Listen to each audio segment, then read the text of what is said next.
Don't make me repeat myself.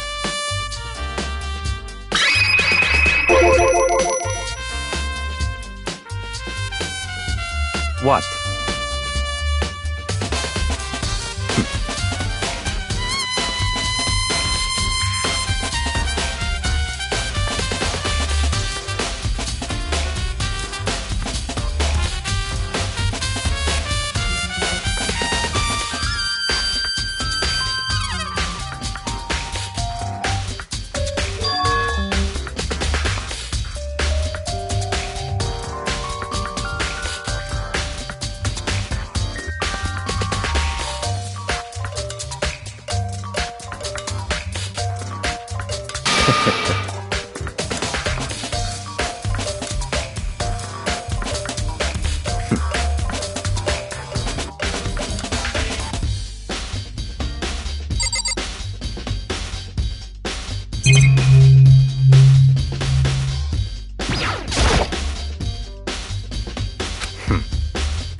Don't make me repeat myself.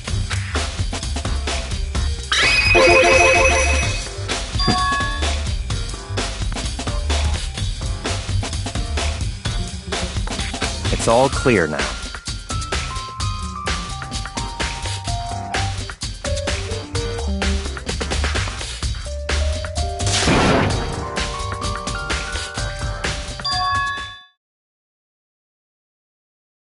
I don't have time to play with you. 'Cause, I mean...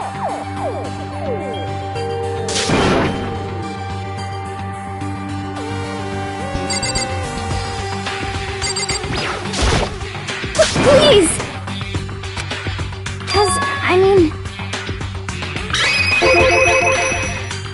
Well...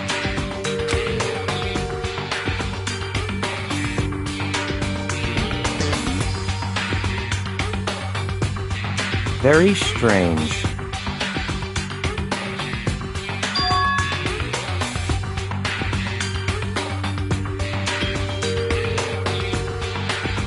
Don't make me repeat myself.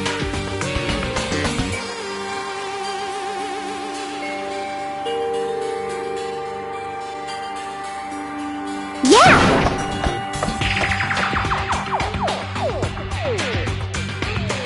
Let's go.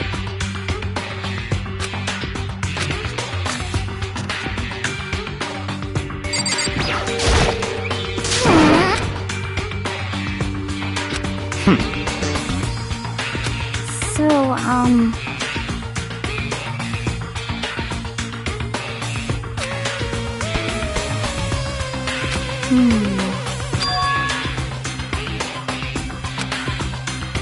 That's fine.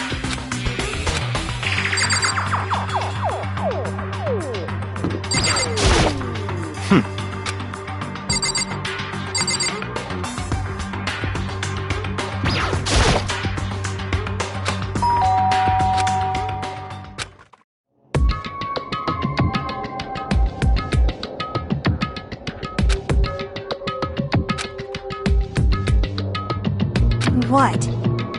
Oh, nothing. It's just that Hina was really worried about you, holding yourself up in your room. Leave me alone. Yeah, sure thing. But could you open up, just for a second?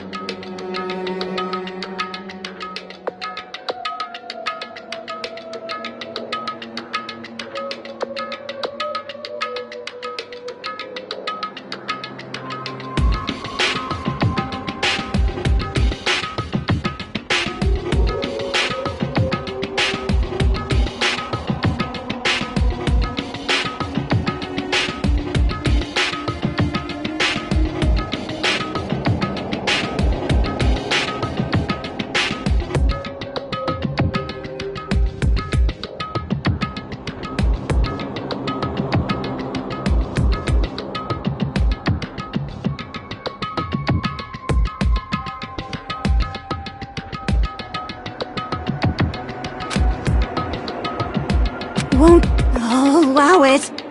Huh? Won't let Genocide Jack have control.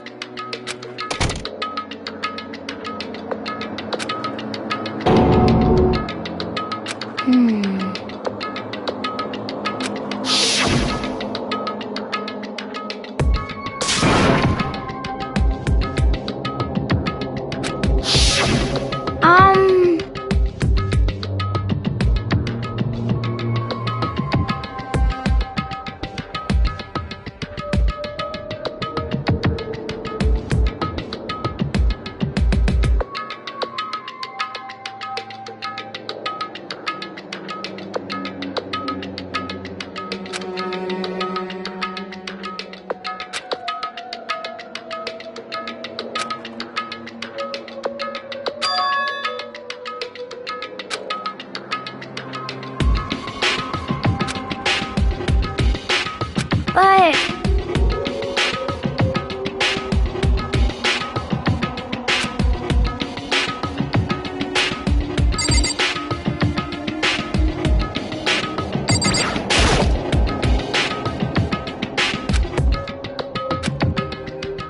That's fine. Huh?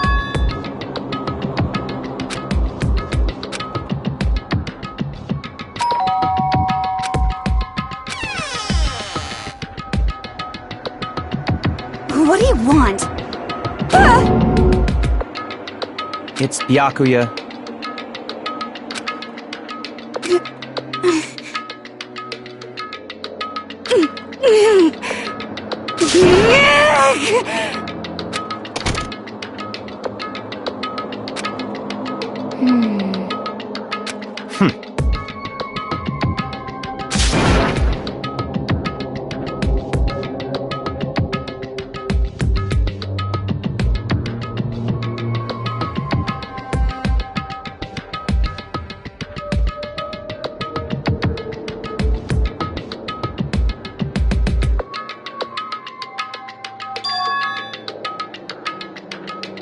What?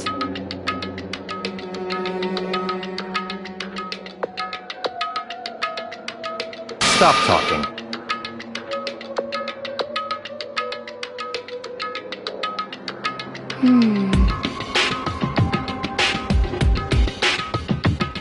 Let's go.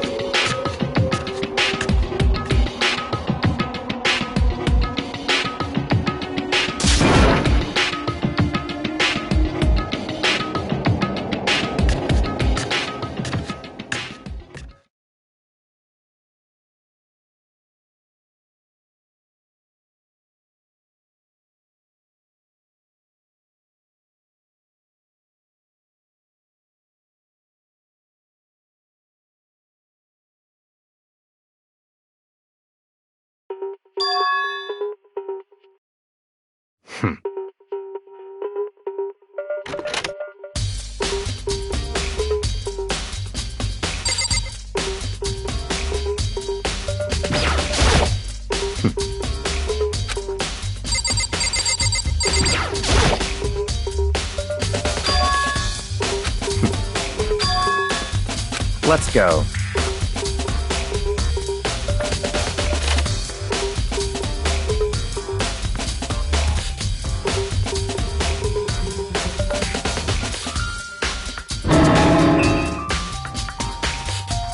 So, in other words,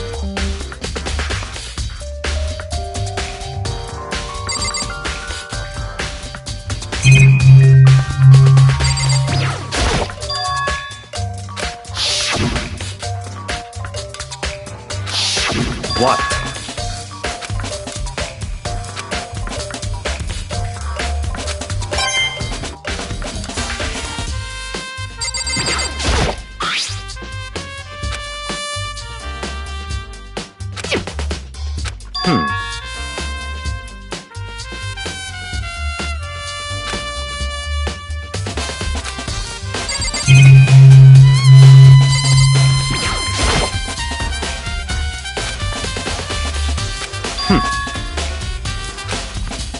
That's right.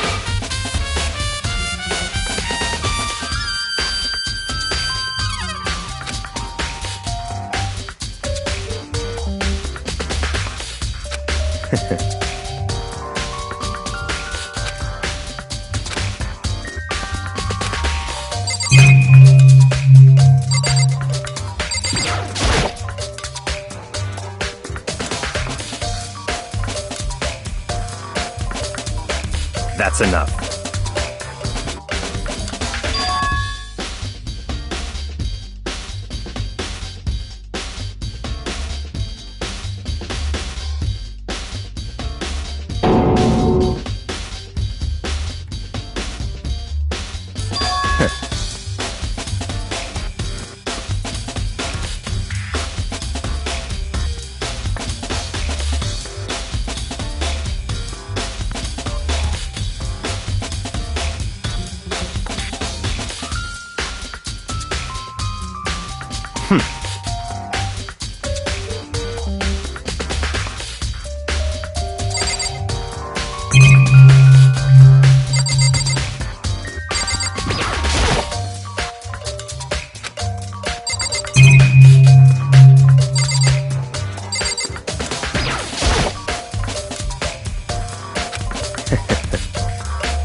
Interesting.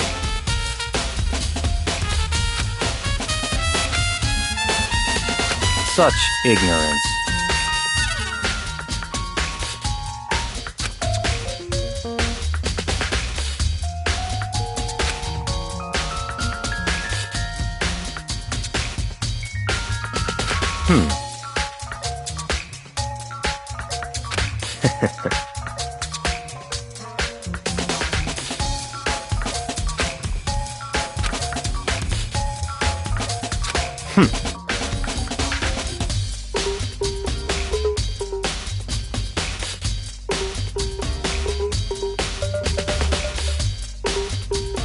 What?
So, in other words,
That's right.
That's right.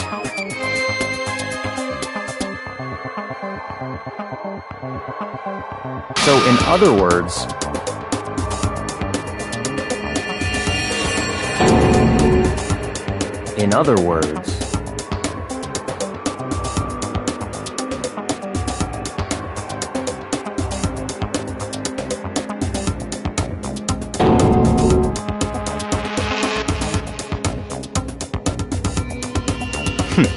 interesting.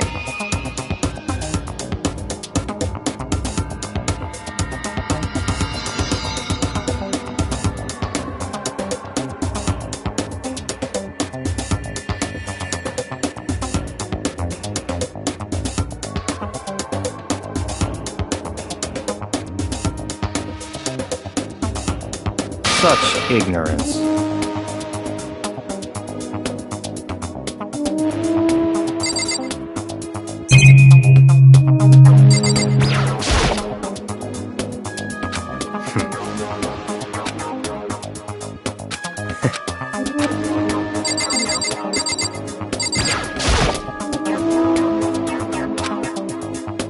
That's fine.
So, in other words,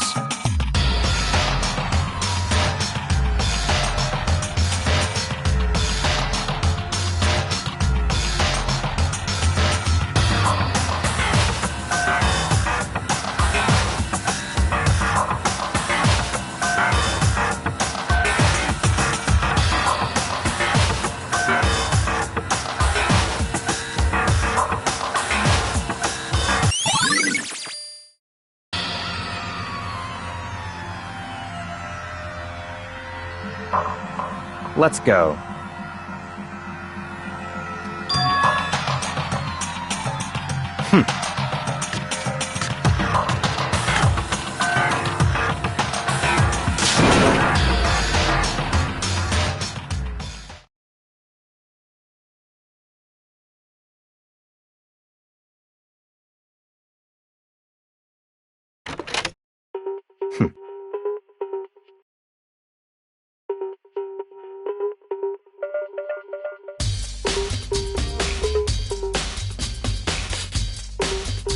I don't have time to play with you.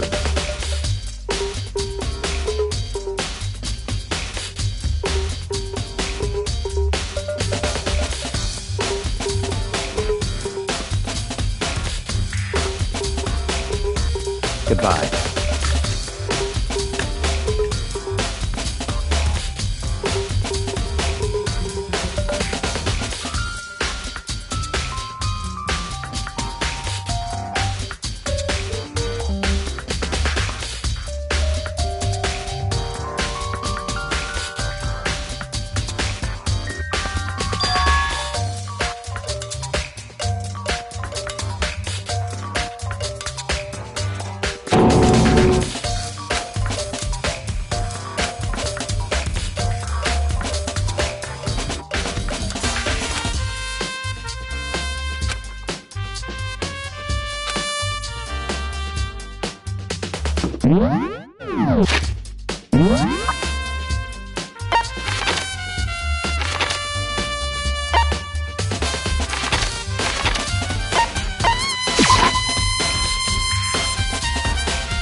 Da-da-da-da-da! I feel as if... That's it! I'm sure of it!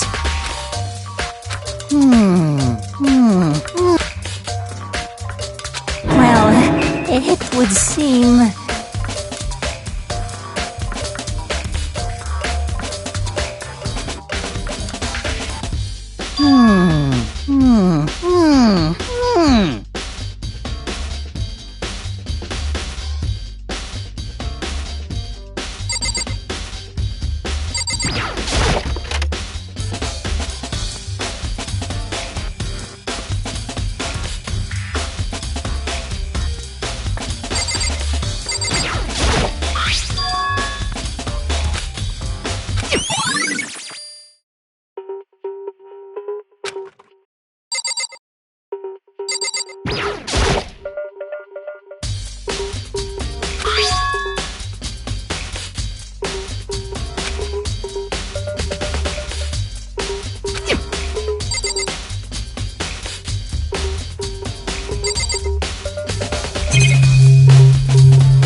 course.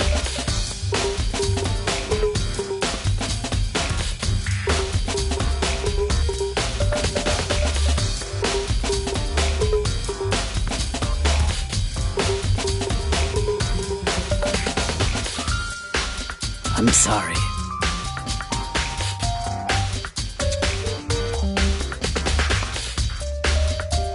However,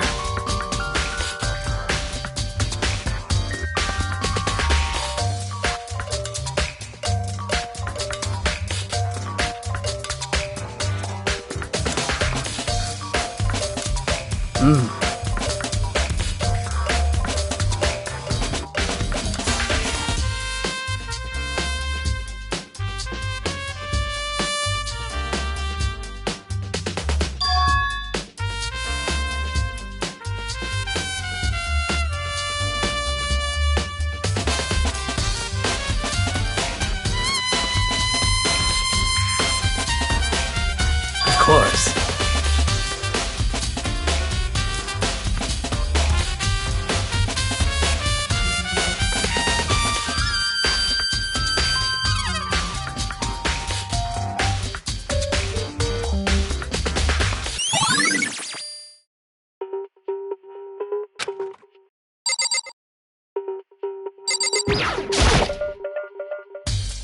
Indeed. However, well, so then,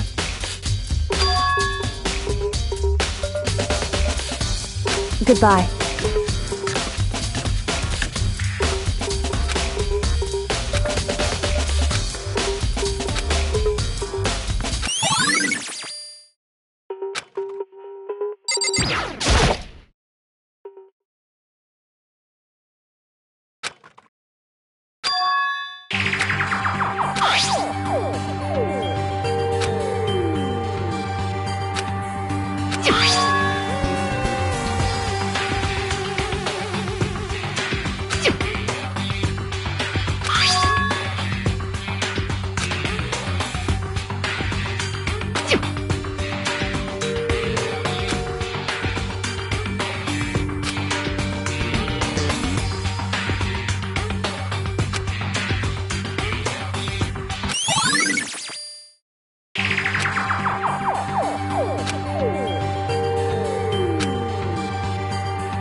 Most unfortunate.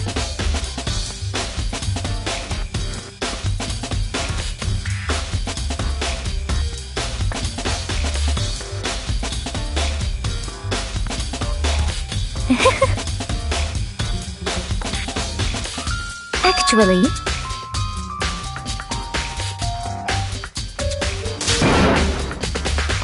indeed.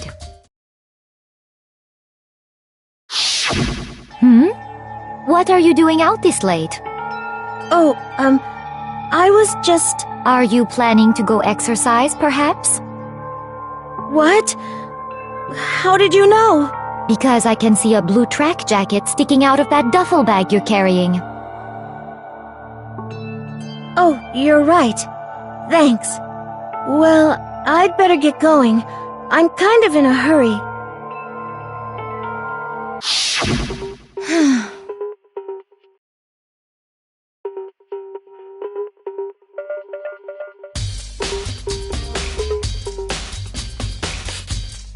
Yes, indeed.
Yeah!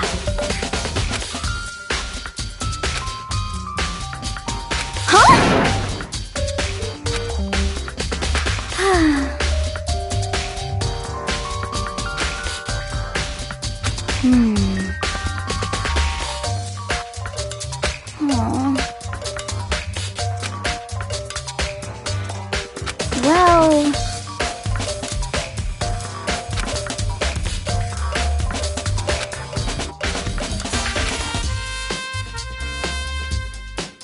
Yeah, totally.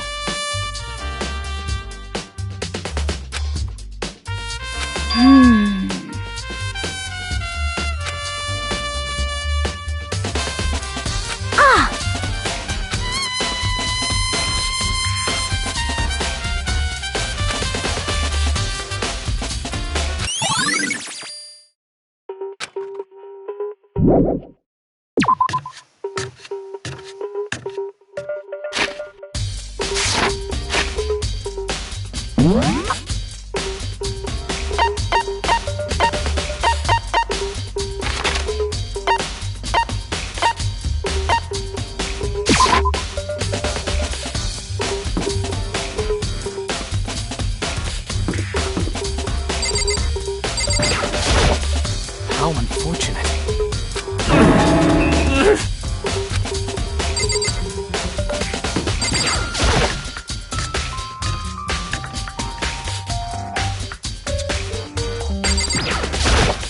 Huh? Oh!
I'm getting tired of waiting. Shall we just plunge right in?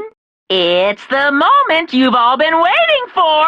The class trial! You remember where to meet, right? Please go through the red door on the first floor of the school. See you soon!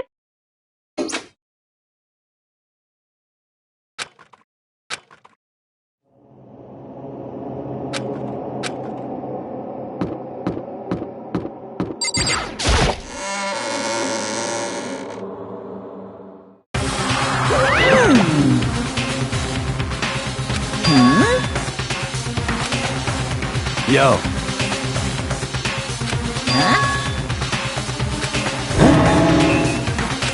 Come on! What are you gonna do?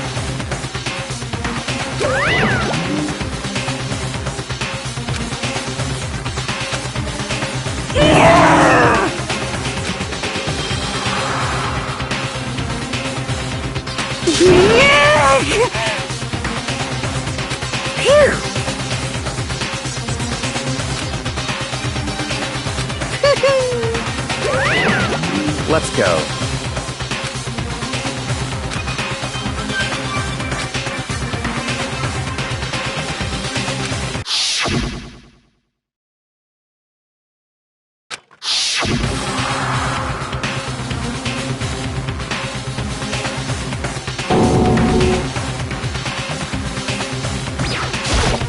Hey, come on!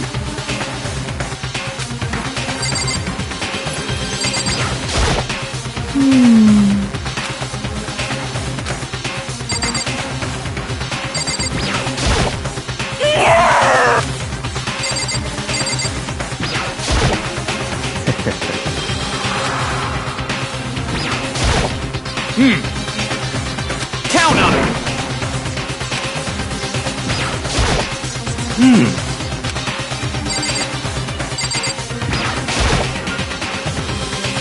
It's true.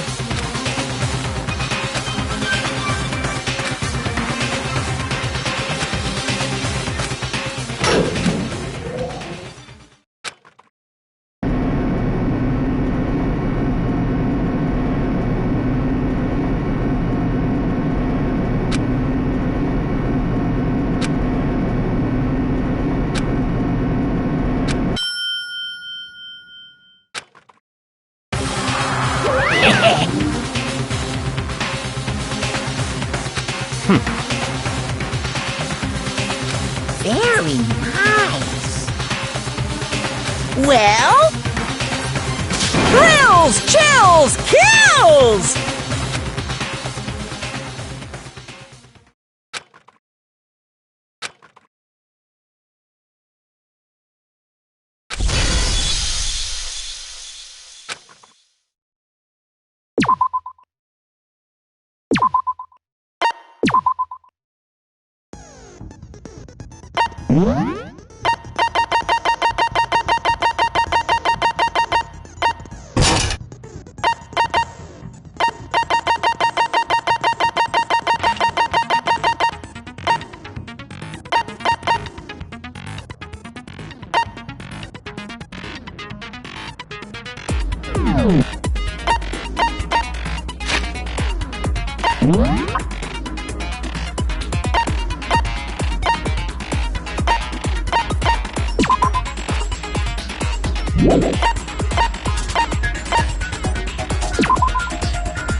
Let's begin with a basic explanation of the class trial. So, your votes will determine the results. If you can figure out who done it, then only they will receive punishment.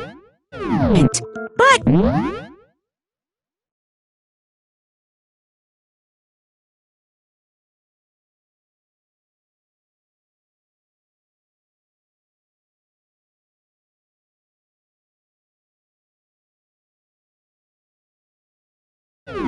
if you pick the wrong one,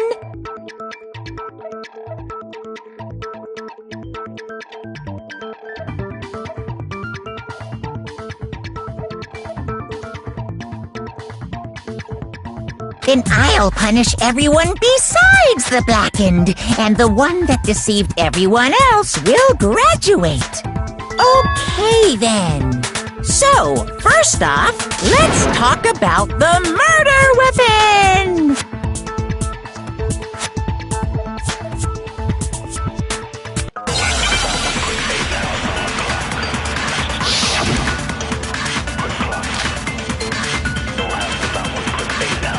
Chihiro's fatal injury. It appears it was a head wound. According to the Monokuma file, the killer used a blunt instrument. But what kind of blunt instrument could it have been?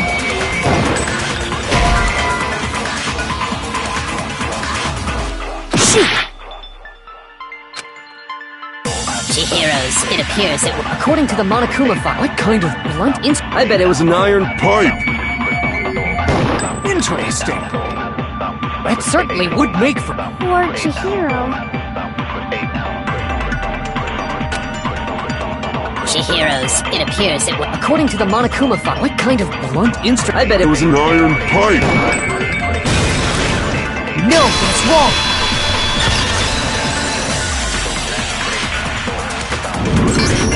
Can we agree that the object that dealt the fatal blow was the dumbbell, found at the scene of the crime?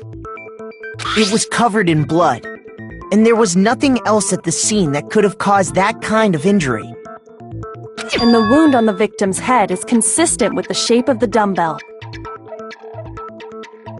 As far as I'm concerned, there's no mistake and no room for doubt on this one. You looked at her head wound? Yay! That's so creepy! If you don't mind, I will proceed from here. Let's move on to discussion of the culprit.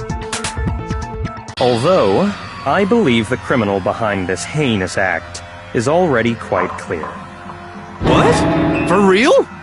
Chihiro's killer is the fiendish serial killer, Genocide Jack.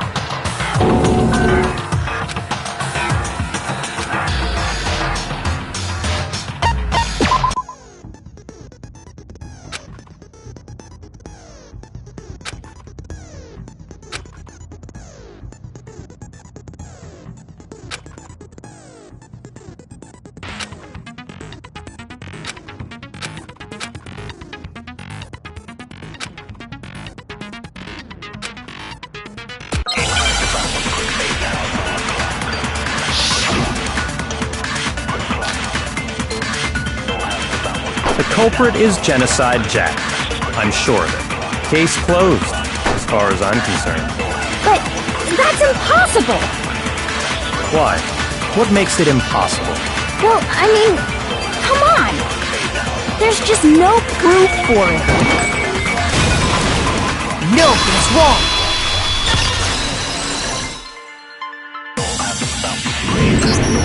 I might know one reason he could be involved.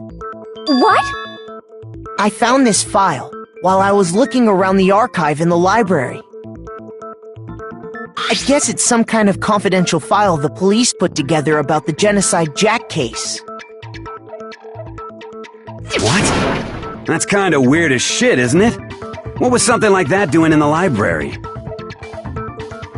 The why of it is probably more trouble than it's worth, so let's forget about that for now. More importantly, it outlines all the specifics of every Genocide Jack case in exceeding detail. According to the file, there appear to be two defining characteristics in every Genocide Jack case. The first is that a bloody message is found written at the scene of every murder. Oh, that's right. Booblust. No. It's actually bloodlust. But more important is the other characteristic, and it's something that has never been made public. Never made public? What the hell is it? Why don't you tell them, Makoto?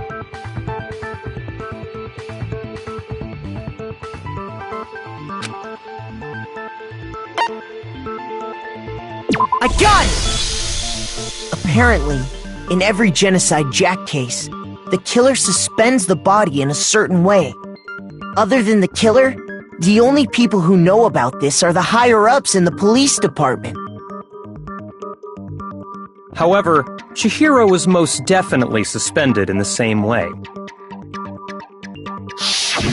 So, how did the culprit know about this when only high-level police officials were aware of it?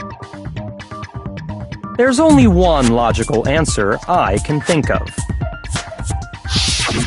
It's because the culprit in this case is the real Genocide Jack. No fucking way! You're saying Genocide Jack is one of us? Yes, in fact, it's Toko. What? Genocide Jack's true identity is Toko Fukawa. You lie! What? Hey, okay, wait, hold on a sec. Toko has, like, bloodophobia or whatever, remember? What kind of serial killer is afraid of blood? Is Toko Genocide Jack? The answer is yes and no. Another riddle? Man, why is this gotta be so complicated?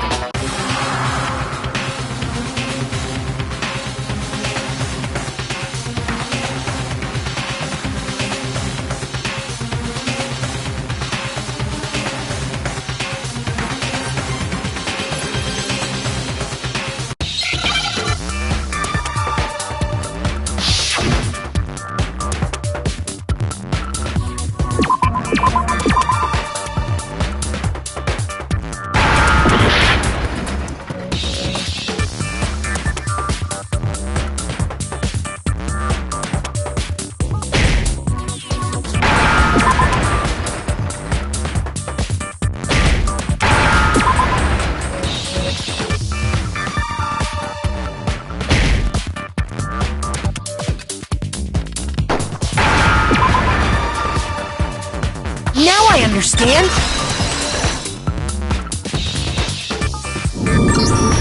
Is it because Genocide Jack has a split personality? Huh? I think I read that somewhere in the file, too. They thought that the suspect might have, what did they call it? Dissociative identity disorder. Oh, okay. But still, to go and say that about Miss Fukawa is... Perfectly acceptable. Toko's strange behavior after seeing the body is proof enough that she has a split personality.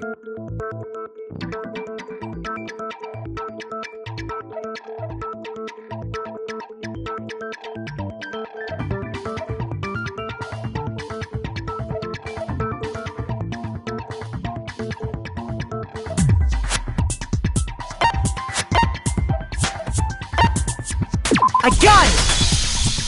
You're talking about how she started acting totally different than usual, right?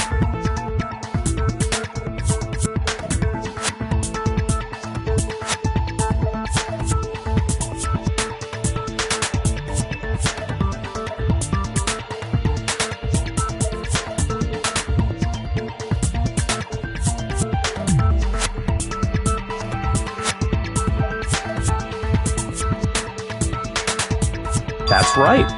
Think back. She fainted when she saw Chihiro's corpse, and then, when she woke up...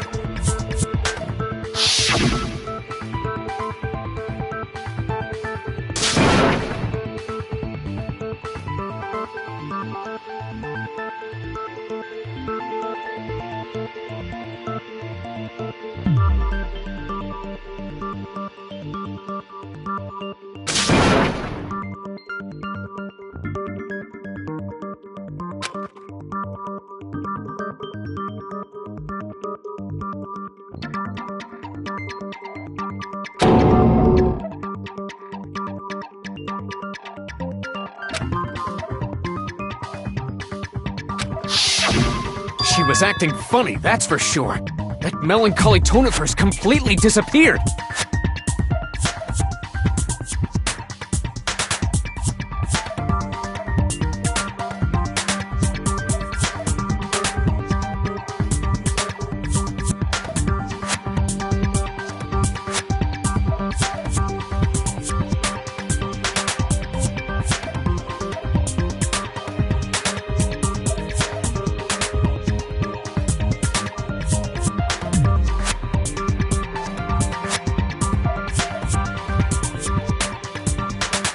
Don't go assigning adjectives to my tone without permission. Not to mention, once she regained consciousness and saw Chihiro's body again, she was utterly calm. In other words, within her is one personality that can't handle blood, and one that obviously can. So when Toko trapped herself in her room, it's because she was scared of Genocide Jack?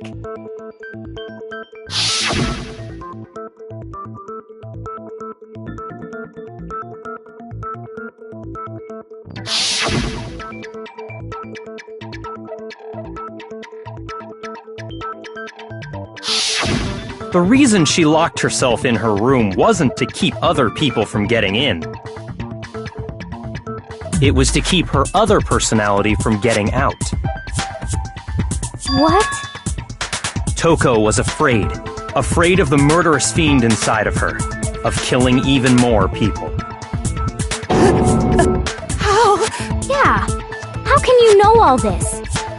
I do believe you misunderstood her. What she's trying to say isn't, how can you know all this? No. What she wants to know is, how could you tell them? Huh? Last night, just before Monokuma gave his motive speech, Toko and I had a strange conversation. She told me a most interesting story. She said a murderous fiend lived within her, and she was afraid it could appear and attack at any time. And that trepidation is what's caused her to have such a bleak attitude. Isn't that right, Toko? This is all a lie. Right, Toko? You said you wouldn't tell anyone. What? You promised! I can't believe you lied! You have only yourself to blame. You came to me with your tragic little story. I didn't ask you to. This is the real world, not some romantic fantasy fairy tale. Besides, you broke your promise first. You said that as long as you were here, no matter what, you wouldn't let Genocide Jack kill anyone. But in spite of that promise,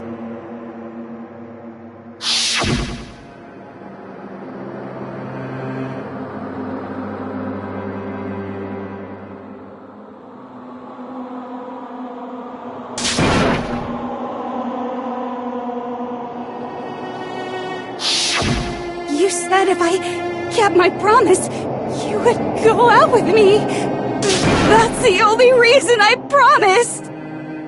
how many times do I have to tell you? I never said that.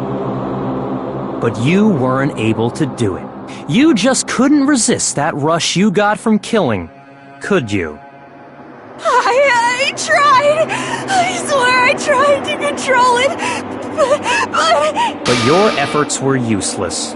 What a disappointment. I hate you. Well, The opening act is nearly finished. All that's left is to hear from the person in question directly. The person? You don't mean...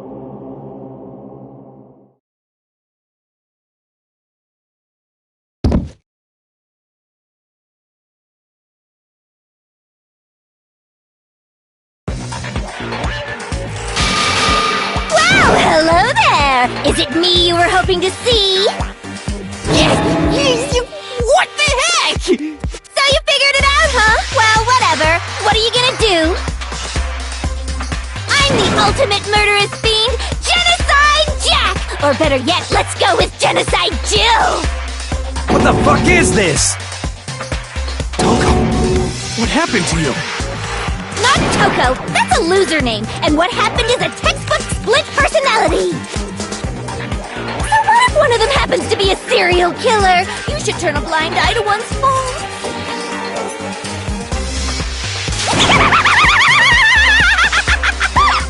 So intense. Like they say, sound in murderous mind, sound in murderous body! This one is so different from the one we've come to know. Yes, well, the world is composed of a front and a back, you know. Just like how every inning has a top and a bottom, or how in the depths of every truth lives a little lie. Behind every dark and gloomy soul lives another that shines as bright as the sun!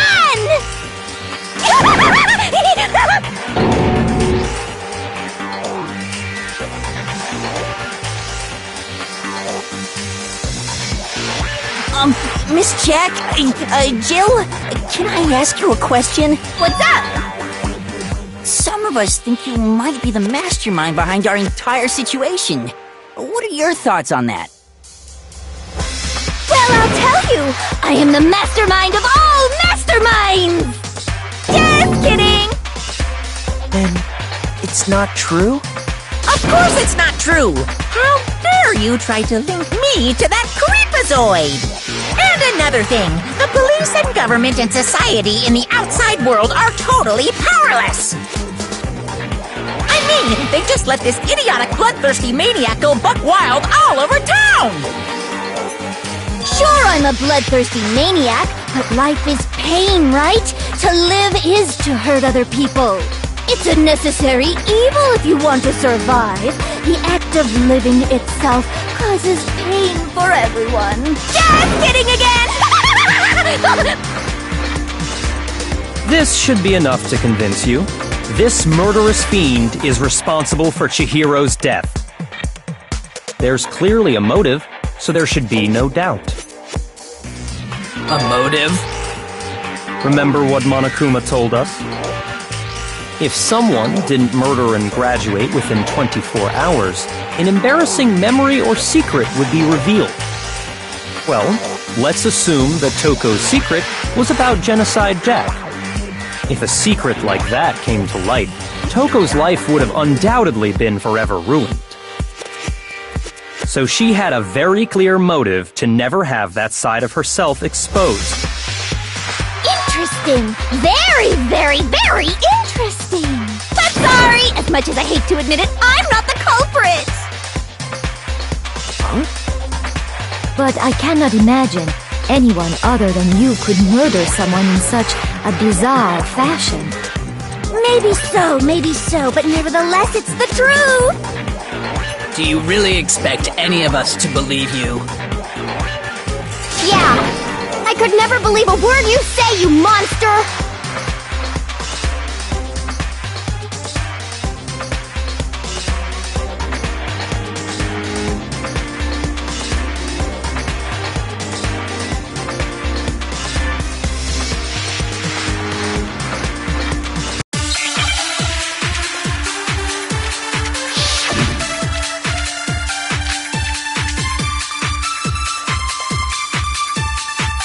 But I didn't kill anyone! You say that, but do you really expect any of us to believe it? Perhaps if you had an alibi, that would change things. Oh, an alibi, huh? Now we're talking! When you compare your past murders to this incident, the modus operandi matches completely. What more proof do we need? Give it up. You killed her. Sorry, but You say that, but perhaps if you had an... Oh, an elephant! When you compare your past murders to this incident, the modus operandi matches. No, it's wrong!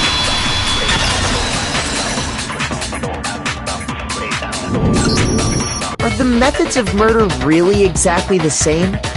I'm not so sure about that. I think there's a slight difference between the Genocide Jack cases and this one. Huh? How's it any different? Uh-oh, you don't know? Well then, human garbage, let me tell you! I murder with passion and conviction. I consider myself a professional, and I have a very particular way of doing things. Imagine you go to a fancy Italian restaurant. They're very picky about the noodles, the sauce, everything. But what happened to Chihiro? It'd be like if that same Italian restaurant started using ragu or Chef Boyardee. This is no creation of mine. Let me rephrase that, in a way that maybe makes more sense.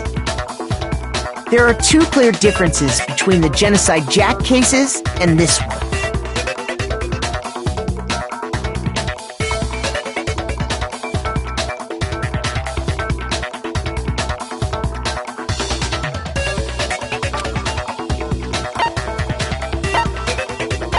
I got it! For one, the cause of death is different. In the Genocide Jack murders, all the victims were killed the same way. According to the case file, they were all apparently killed with a pair of scissors. But Chihiro died from a blow to the head, right? Ah, yes. That is remarkably different from the other murders. Wouldn't it be strange for someone who kills the same way without fail to suddenly change their method? And there's more. One more conflicting detail. That's right! In my recipe of murder, if the bloody message is the tortellini, then the arrangement of the body would be the pesto sauce!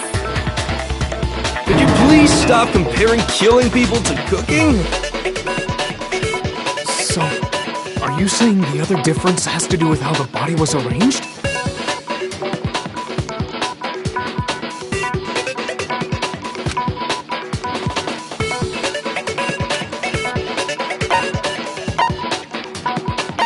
I got it! Do you remember what the killer used to suspend her? They used some kind of rope to hang her up by her wrists. What is your point? Well, in all the previous Genocide Jack cases, something else was used to suspend them. Specifically, pairs of razor-sharp scissors. And guess what? I used my own specially designed scissors for the murders and the arrangement! Like I said, I'm a professional, so naturally I'm very picky about the tools I use. And you know what else? Big Mac said there's two differences, but he's wrong. Big Mac? Are you referring to me? Listen up, Big Mac! There's actually one more difference! Huh? My word, you really didn't notice? Take a look at who the victims were in each Genocide Jack case. There's a pattern there, just waiting to be discovered.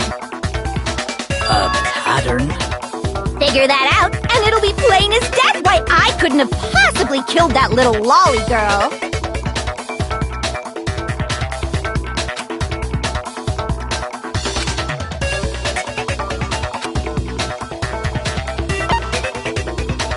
I got it! Is it because Chihiro was a girl? Bingo! Bullseye! Right on the money! What are you talking about? In all the Genocide Jack cases, all the victims had something in common.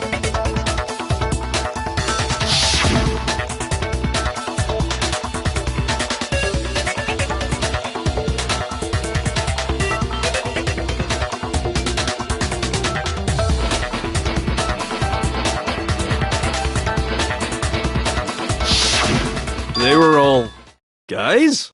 That's right! The people I kill with such passion and conviction are all adorable little men! I can't believe I said it! I'm so embarrassed! The hell is wrong with you? I can't help it! I'm just a full-throttle boy-on-boy fangirl, and the mopey side of me just hates it. But now I'm on the fast track to becoming a full-fledged fan madam! So, since Chihiro was a girl and not an adorable little man, you wouldn't kill her? Would an Italian chef suddenly start making ramen just because they're both noodles? Don't be stupid. I have too much passion and conviction to cross that line. That's the absolute reality of the one and only. We get it. You've clearly explained your hobby and your philosophy. But that's not all there is to it. It's a different matter entirely, when you're forced to kill in order to survive. Quiet, lowly cur! Lowly? Cur? I would never kill for a reason as petty as mere survival. And if by some fluke I did kill to survive, why would I bother with the message and arrangement? It'd make me the obvious suspect! That does make some amount of sense. Plus, whatever reason I have for killing, I would never leave out my prized scissors. Who would go out of their way to use a big, stupid, heavy dumbbell? Maybe you used the dumbbell because you couldn't find any scissors in the school? Any scissors? I don't just use any scissors. I only use my own set of high-class envy of the entire world scissors! Okay, whatever. There still aren't any in the school. Are you sure about that?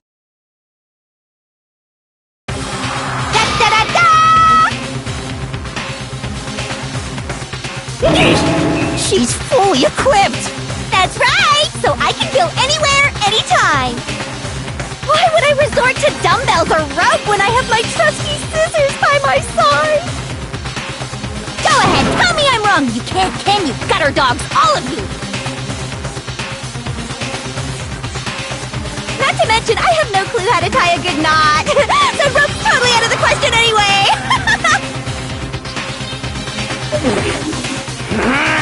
I have no idea what's going on anymore! Could such a heinous villain really be innocent? But the body really was suspended, right? And nobody but the police knew about that. Yeah! That's why we figured it had to be the real deal, and not some copycat killer or whatever.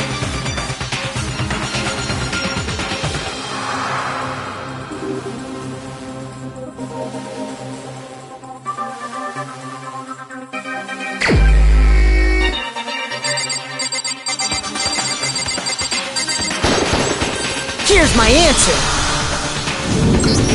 Byakuya, it's possible you could have found out, isn't it? You'd have no problem gaining access to classified government documents or internal police records. Plus, you'd already looked through the Genocide Jack file before this all happened, hadn't you? Are you saying Mr. Togami did it? Then, the reason he pushed the theory of Genocide Jack being the killer so hard was because he wanted to pin the crime on her. So, he rearranged the scene to disguise it and make it look like I put my stamp on it! The adorable glasses man was behind it all? Oh, I'm on fire! Well, Byakuya, what's your response? I see. So now the suspicion falls on me. Then I must ask, when would you say I began acting suspicious? Surely you must have an answer. Looking back and thinking about it now, the way you were acting right before we discovered the body was a little strange.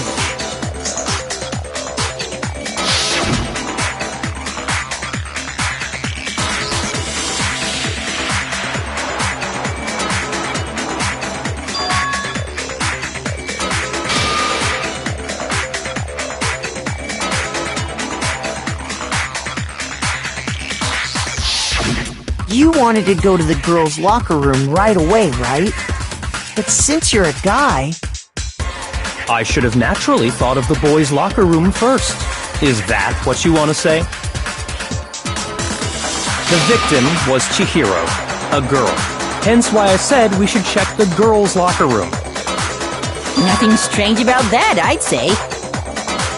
On the contrary, there's something very strange. Okay then, what's so strange about it?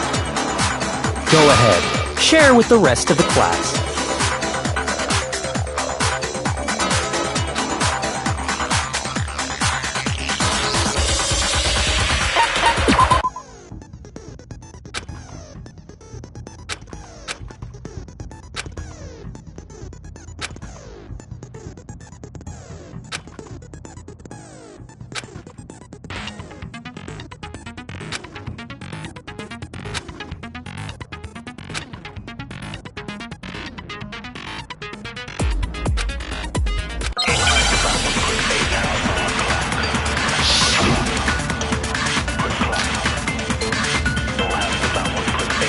So, you said Byakuya was acting kinda weird before we found the body.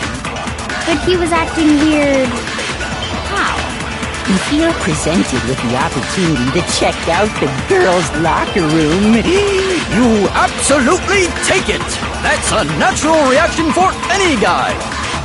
The victim was Chihiro, who was a girl. So of course I would suggest we check the girls' locker room first. There was no time for pointless distractions. What's so strange about that? I wish you'd taken me with you. So, you said Byakuya was acting kinda weird before we found the body. But he was acting... If you're presented with the opportunity, that's a natural... The victim was Chihiro, who was a... No, that's wrong!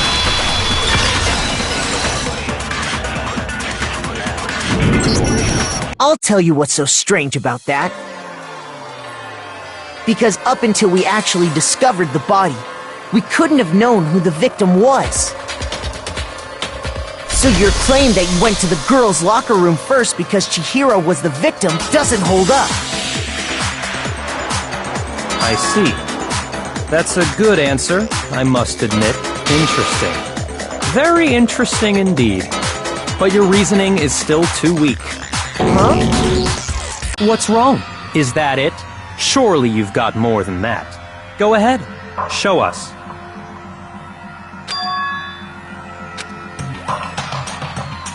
What's the matter? You're not finished already, are you? There must be more to it. There is. I think. There is more to it. Think about it. We just talked about the differences between this case and past Genocide Jack incidents. The proof you're looking for is hidden in there. Oh? Proof that I'm the culprit, you mean?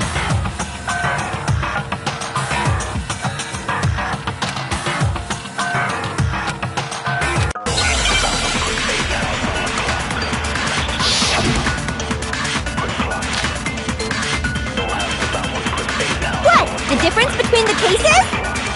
You want me to explain it again? When I want to kill, I use my very own special scissors. And I use those same scissors to arrange the body. But Chihiro was suspended with... It was some kind of rope. That's right! It absolutely... Then there must be something there. Hey, Byakuya, where'd you get it? I've never seen that rope before in my life. Obviously, somebody else must have had it hidden away somewhere.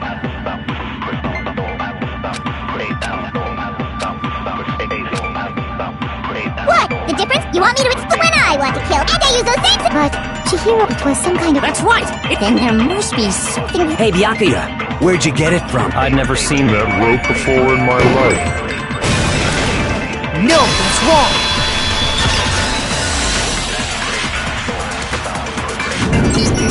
Actually, I'm pretty sure you have seen it before.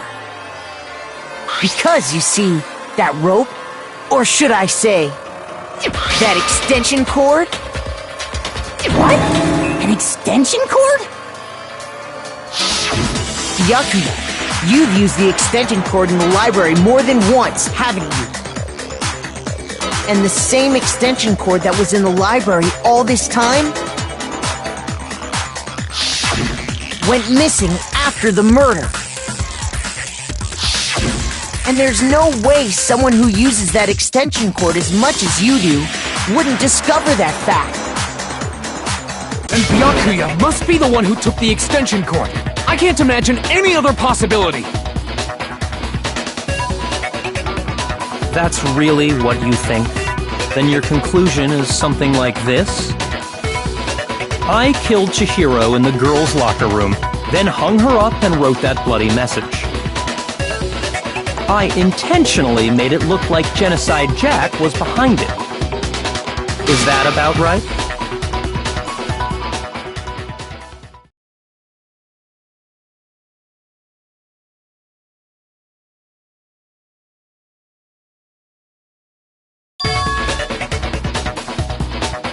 What's wrong?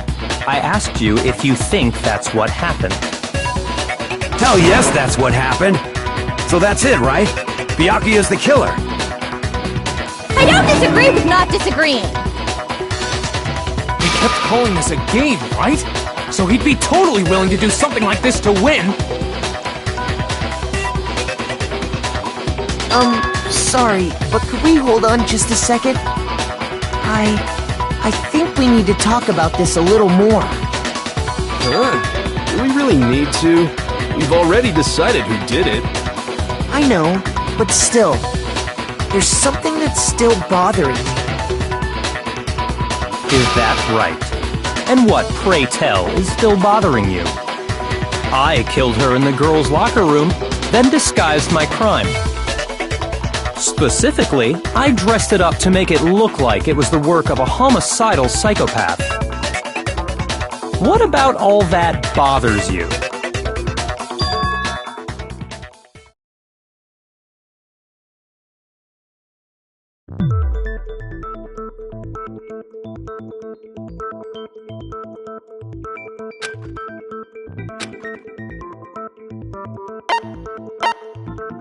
I got it! You say you killed Chihiro in the girls' locker room, right? But are you sure about that? Isn't it possible that the murder took place somewhere else? How disappointing. What kind of question is that? Even in the world of disappointments, this is a true letdown. She was found dead in the girls' locker room. There is absolutely no question about that. How could the scene of the crime have been anywhere else? Well, I think it's entirely possible that she was killed somewhere else, then carried there later, along with the rest of the murder scene. The rest of the murder scene? That was awfully specific. Please tell me you have a reason for saying all of that. I believe I do.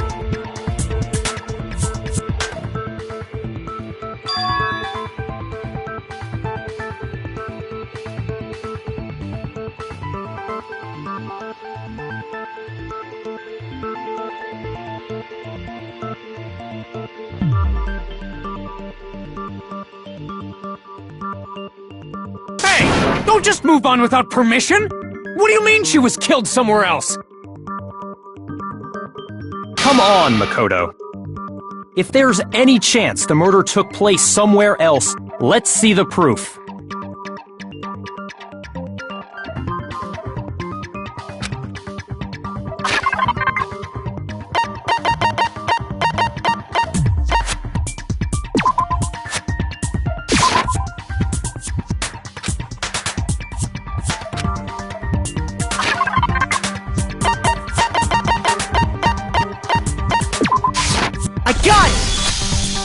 The proof that she was killed somewhere else is the poster that's hanging in each locker room. Your proof is some posters? The poster in the girls' locker room was a picture of a big-boobed supermodel. But don't you think that's kind of strange? Why would the girls' locker room have a poster like that? I bet those massive jugs of hers were totally fake! Meanwhile, the boys' locker room had a poster of the super popular boy band Tornado. Again, that doesn't really seem to belong in a boys' locker room. So you're saying that maybe the posters were switched? And there's one other thing I noticed about the locker rooms. You know what I'm talking about, right, Sakura? You're referring to my protein coffee, aren't you? Protein coffee? While I was in the girls' locker room earlier, I spilled some protein coffee on the carpet. But I noticed that after the murder, the stain had been totally scrubbed away.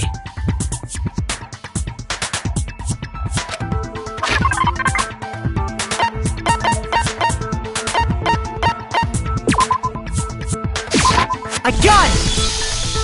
The stain on the girls' locker room carpet wasn't scrubbed away. In fact, I found it on the boys' locker room carpet. That's definitely the stain from my protein coffee. Then, does that mean that the carpets were switched too? But why would anyone do that?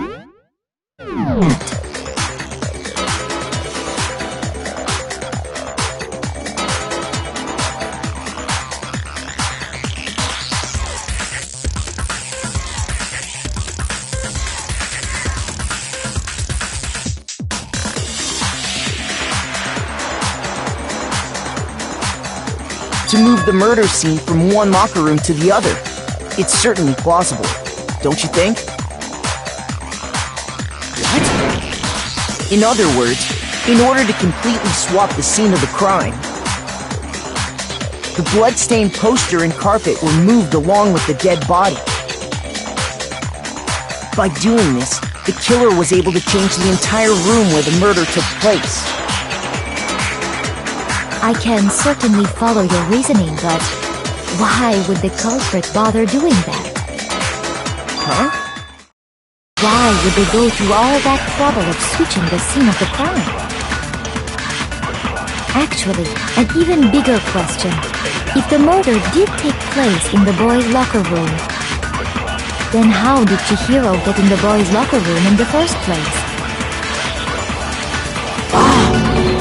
To get into the locker rooms, you have to swipe your e-handbook across the card reader device. But Chihiro's handbook should have only allowed her access to the girls' locker room. She had no way to get into the boys' locker room to begin with. No, she did have a way, and I can tell you what it was. I highly doubt that. Shut up! I'm telling you, I know how she could have done it.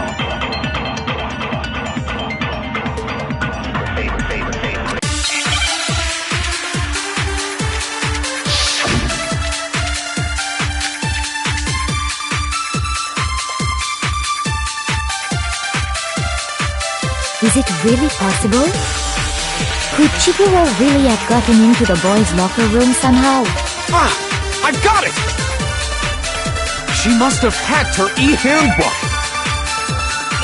She was the ultimate programmer, after all. I'm sure that would have been no problem for her. Well, I don't think that's she used the thing that was in the main hall. Huh? What the— I'm talking about Leon's handbook, of course. No, that's wrong!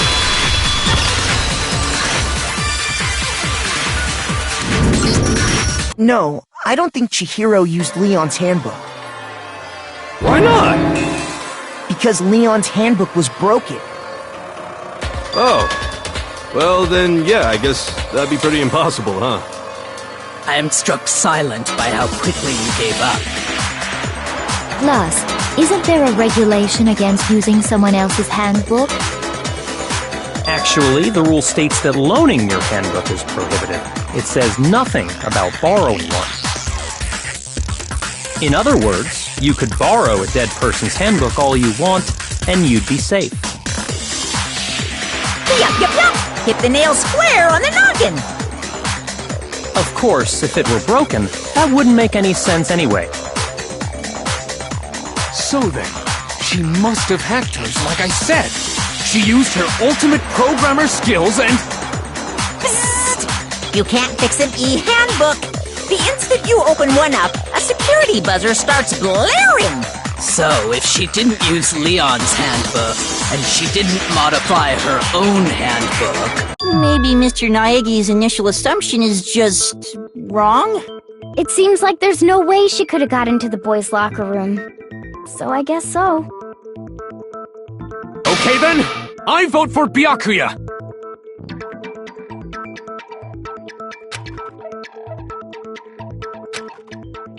Hold on a second. I agree with you, though. I think you're on the right track. What the... You finally decide to open your mouth and that's what you've got to say? There's no way she could get in the boys' locker room, right? So... Why are you so sure she couldn't get in? There's still one other way she could have gained access. What? What are you talking about? What other way is there? Well, to explain that, why don't we take a little break from the trial? I'd like you all to come see something. Wait! Just what do you think you're doing? Don't worry. This'll make the whole trial more exciting. I'm sure that thought must please you. Huh? It'll make things more exciting? Well, alright then. I declare an official class trial recess. Huh? For real? Now then, what is it you want to show us? It better not be boring or I'll be very unhappy. Oh, I have no doubt it'll meet your lofty expectations. So, shall we go?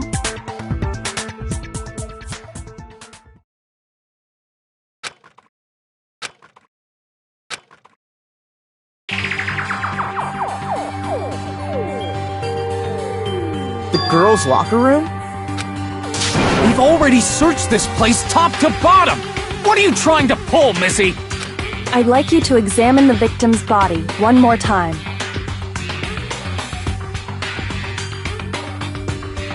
Be sure to examine the entire body very carefully. Take your time.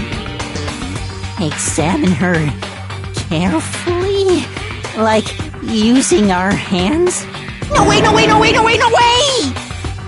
It's probably best if I don't run my hands all over a girl's dead body.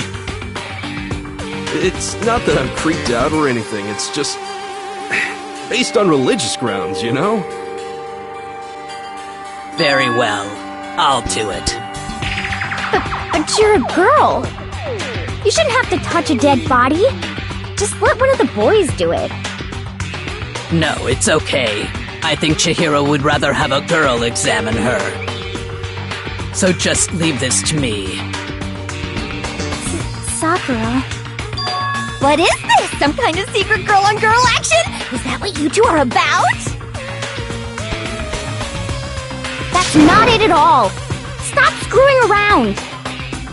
Okay, here I go. I'm sorry, Chihiro. Please excuse the intrusion.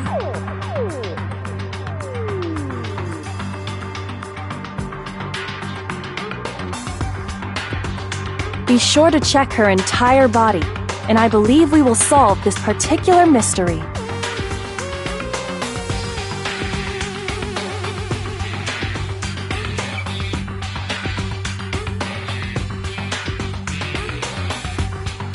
Her entire body?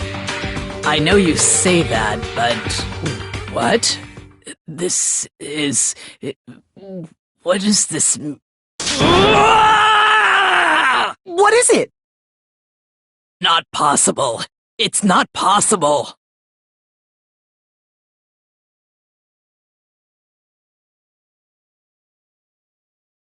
This girl is... Is what? Is a boy! Ah, I see. So she was actually a he. Interesting. Thank you for confirming this fact. What? You're joking, right? I wouldn't joke about this. Then it's really true? Chihiro was... a guy? Oh, what? You guys didn't know? Heck, I knew that right off the bat! Chihiro Fujisaki was totally a guy!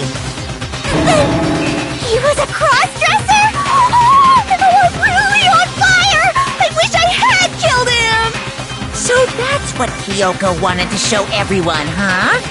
Interesting. Yes, that certainly does make things much more exciting. Now let's ride this wave of excitement back to the courtroom and get back to the trial.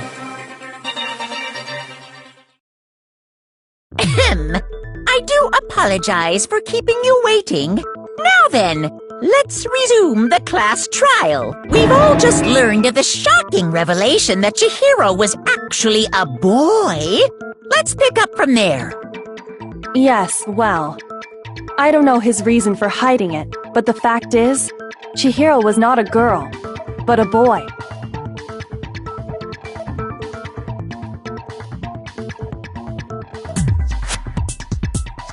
And because the victim was male, he would have had no problem gaining access to the boys' locker room. Assuming his handbook did, in fact, list his gender as male, then yes, that would be true. Of course his handbook said he was a boy. He dressed like a girl, but he was a boy through and through. So then, there should be no issue with Makoto's initial assertion. The victim was killed in the boys' locker room, and was then later moved to the girls' locker room. And the killer could have easily used Sayaka or Junko's handbook to get into the girls' locker room. So Chihiro really was killed in the boys' locker room? I still don't understand the motive for moving the body, but yes, that does seem plausible. Well, I must admit, I did find it rather odd. I knew he felt a little off. There was a certain incongruity to his female body. This is the most titillating situation! So now everything has been connected. All the mysteries have finally become clear. Okay, well, connected or clear or whatever. We still think you're the killer, remember? Very interesting. This has become very interesting indeed. He's off in his own little world. What about you, Makoto? After everything we've learned, do you still think Byakuya's the killer? Well, without a doubt, Byakuya is the one that made Chihiro's death look like Genocide Jack did it. But I think he might not actually be the killer after all. What? But aren't you the one who accused him in the first place? He just seems to be too easygoing about all this. Like he's enjoying us solving the mystery. The way he's acting, it makes it seem like it doesn't have anything to do with him. And you think that might be because it doesn't have anything to do with him? Plus, the evidence he left behind was a little too... how can I put it? Overt. He consciously chose to use the extension cord, knowing it could connect him to the murder. At least, that's how I see it. And Byakuya, when you found out the murder took place in the boys' locker room, it seemed to rattle you. And then again when you found out Chihiro was actually a guy. If you really were the killer, that stuff wouldn't have had any effect on you. So that's your thinking, huh? Well, it bothers me that you don't have more concrete reasons, but... it's fine. I guess I'll mark it as correct for the time being. Mark it as correct? He's right. I am not the culprit. I just happened to come across the corpse in the girls' locker room and decided to alter it.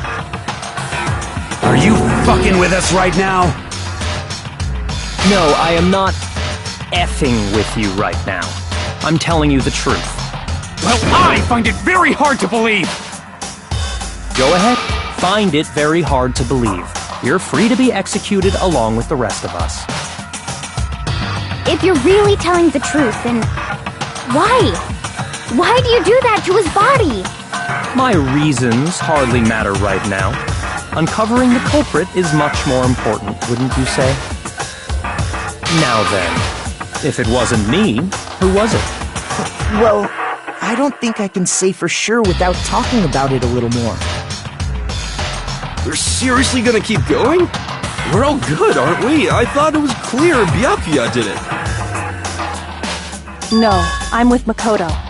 If there's any doubt whatsoever, we need to explore every possibility. Because if we're wrong, we all die here. That's true. Very well then. I'm with you too. Damn straight. Count me in. Do you not have a mind of your own? Of course I do. What am I, an ant or something? Anyway, let's discuss this all as a group one more time. We still have time to make our decision. That's very true. Our lives are all on the line. Excellent. Then shall we resume our game of hide and seek?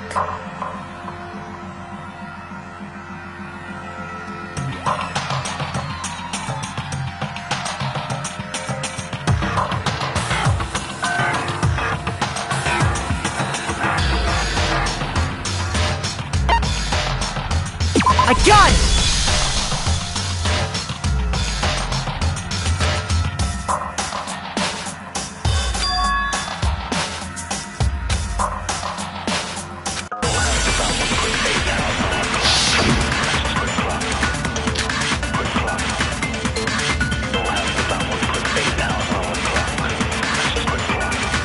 Isn't there a single clue that might lead us to who did it? Well, clues are one thing, but did nobody get a look at the killer? I'm sure if someone saw the killer, they would have said something by now. Perhaps someone saw the victim at some point. Even that might be enough for now. Yeah. All we need right now is any kind of new info. It's over. It's all over. You want to know who saw the victim? The killer! And it's not like they're just gonna turn themselves in. Game over, man! Yay! No! Not game over! Isn't there a single clue? Well, did nobody...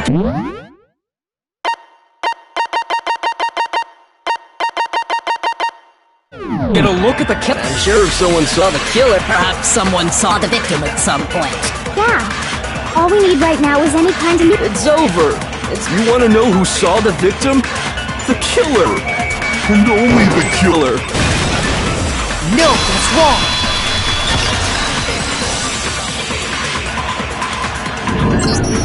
I believe someone else did see the victim before he was murdered. What do you think, Celeste? Now that you mention it, yes, I did see him. Huh? Really? Oh, but I suppose only Makoto knows about this. The rest of you had no idea, did you? That is why you're all making such ugly noises. Whatever! Just hurry up and tell us! It was last night, right before nighttime. I saw Chihiro in the dormitory warehouse. I saw him stuffing a track jacket into a duffel bag. And then, I assume, he headed off to exercise. A track jacket and a duffel bag? But we didn't find anything like that at the murder scene. It seems likely that the culprit destroyed them to get rid of any evidence. And that is when he said something that struck me as rather odd.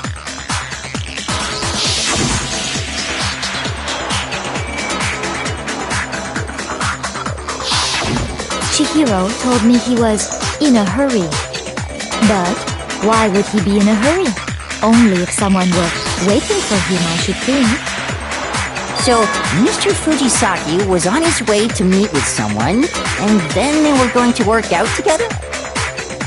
But Hina and I had invited him to exercise with us plenty of times, and he always declined.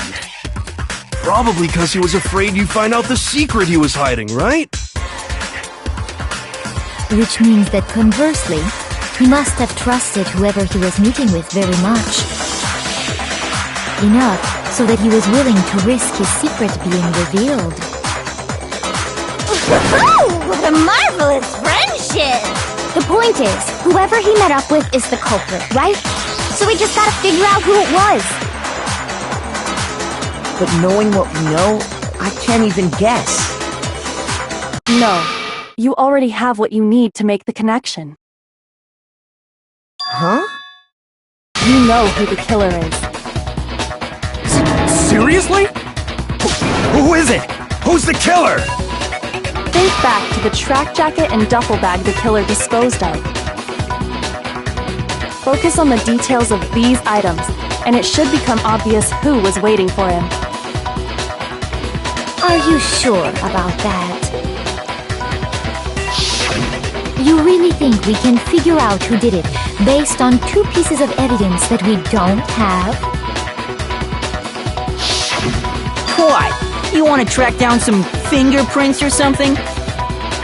Even if we had the equipment for that, we wouldn't know how to use it. As was noted, the evidence is already gone. There's nothing to get fingerprints from. Maybe, but we can make certain inferences if we just take the time to talk it out. Easy for you to say. But fine. Celeste, did you notice anything special about the bag or jacket? The bag was just a normal duffel bag from the warehouse. All the bags in there are the same, so I can't imagine what would make that one special. Well, if I remember right, there was a decent variety of tracksuits to choose from. Do you think there might be some connection between the culprit and Chihiro's jacket? Perhaps. Let's explore that and talk a bit more about the jacket he took.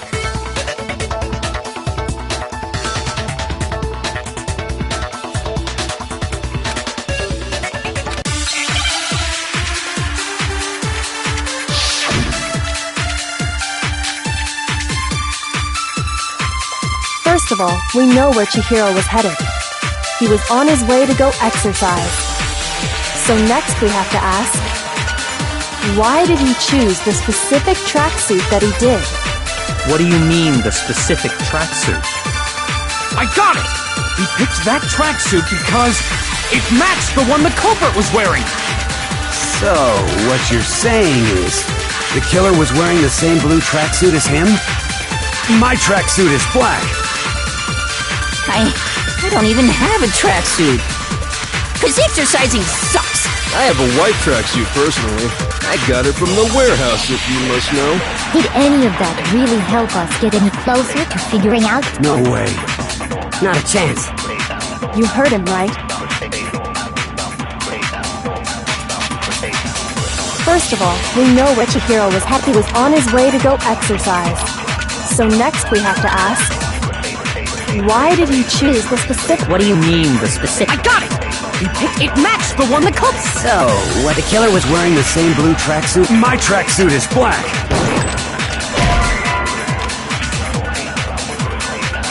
Shoot!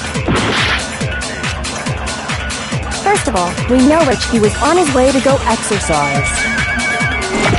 So next we have to, why did he choose the specific tracksuit? What do you mean, the specific... I got it! He picked that track. It matched the one the culprit was wearing. So, the killer was wearing the same blue tracksuit as him? My tracksuit is black. I don't even... 'Cause exercising... I have a white tracksuit first. I got it from the warehouse. Did any of that really help us get it? No way. Not a chance. First of all, we know where Chihiro was. He was on his way to go. So next we have to... Why did he choose this... What do you mean, the... I got it! It matched the one the culprit... So, the killer was wearing the same blue tracksuit as him? My tracksuit is black. I don't... 'Cause exercising... I have a white track. I got it from the Did any of that really help us? No way. Not a chance. First of all, we know where Chihiro was headed. He was on his way to go exit. So next we have to ask, why did he choose the specific tracksuit that... What do you mean, the specific... I got it! He picked that tracksuit. It matched the one the culprit was wearing. So, what you're saying, the killer was wearing the same blue tracksuit as him? My tracksuit is black. I don't even have it, 'cause exercising... I have a white track. I got it from the Did any of that really help us? No way. Not a chance. First of all, we know he was on his way to go, so next we have, why did he choose? What do you mean, this? I got it! He picked that. It matched the one that comes. So, what you're saying, the killer was wearing the same blue tracksuit as him? My tracksuit is black. I don't even have, because exercising. I have a white tracksuit, personally. I got it from the warehouse. Did any of that really help us? No way. Not a chance. You heard him, right? What he just said without even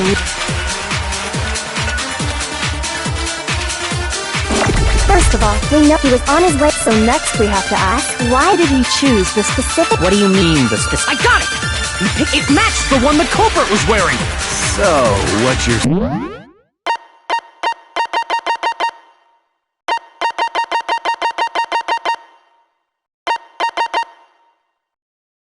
saying is, the killer was wearing the same blue tracksuit as him?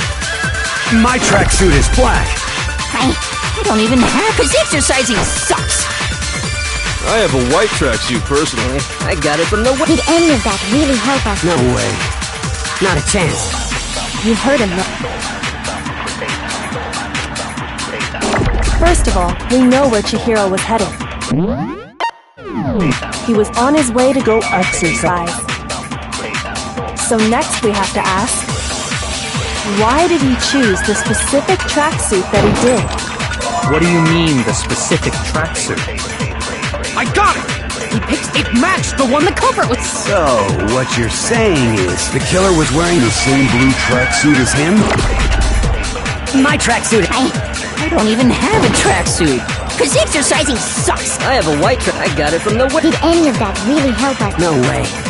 Not a chance. First of all, he was on his way, so next was, why did he choose? What do you mean, the... I got it! It matched the one the culprit was wearing! So, what you... The killer was wearing the same blue track... No, that's wrong!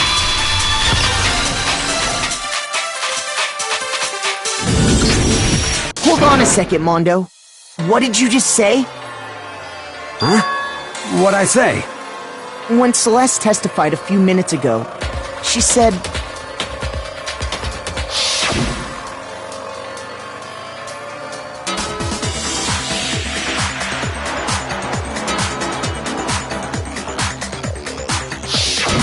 She never said anything about the jacket's color.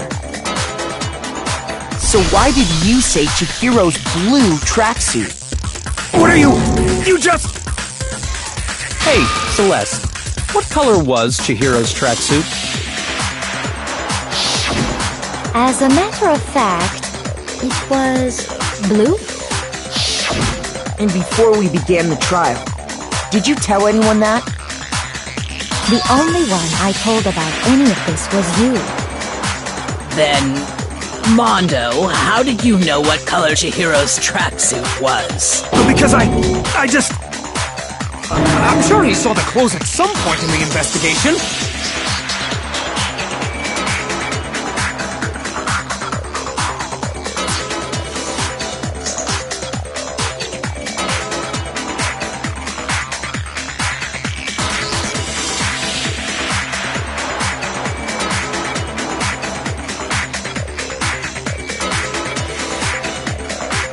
No, that can't be it. The bag and clothes were surely disposed of by the time we began our investigation. Then the only reason he could have known what color the tracksuit was is if he saw Cherry with it before he died! That's the only possibility! Cherry? Are you talking about Chihiro? So, how about it? Did you see the tracksuit or didn't you? Just by chance. I just happened to see it last night. He walked past me, and he was carrying the tracksuit in his hands. No, that can't be it either. According to Celeste's testimony...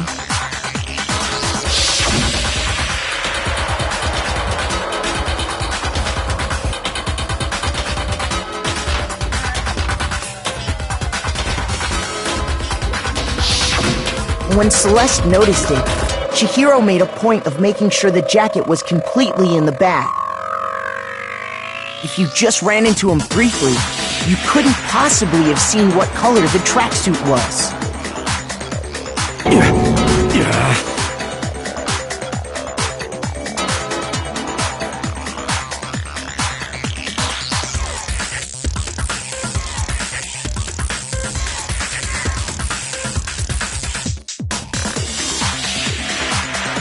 It would appear you've dug your own grave.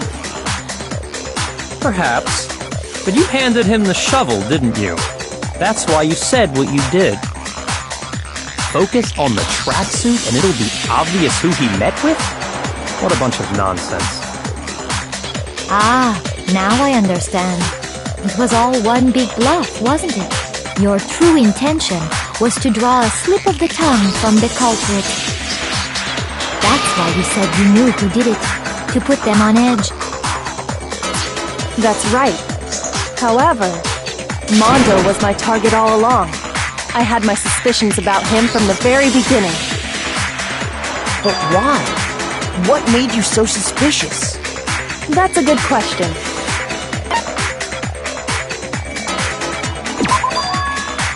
There was a certain turning point that tipped me off. Maybe you didn't notice it, Mondo, but you tend to refer to men and women differently. You only call guys dude. For girls, it's chick. And after he was killed, you happened to refer to him as dude. Once I picked up on that, it occurred to me that Mondo knew something we didn't. Didn't notice such a tiny detail? Are you a witch? She's a witch! You're positively frightful! No, I'm not the frightful one. Not nearly as frightful as someone capable of murdering a friend. Mondo, was it really you? Did you really kill Chihiro? I didn't kill anyone! You've been all over me, judging everything I say, putting words in my mouth. What gives you the right to treat me like a goddamn criminal? Yeah! He would never do something like that! This is a false accusation! It's true. My reasoning on that is pretty shaky. That was fast. Well, this does present us with a problem. It seems we are all out of leads. My time has nearly come. That's what my little ghost friend is telling me. Oh yeah, that reminds me. Hifumi, weren't you telling me you'd found some evidence? Really? What kind of evidence? Actually, now that I'm thinking about it here calmly, it might not be all that relevant. Jeez, did your confidence just get up and walk away? It's fine, man. Just tell us. If you really insist, then, here it is. What do you have there? It happens to be an e-handbook. I found it laying on the ground, so I scooped it up.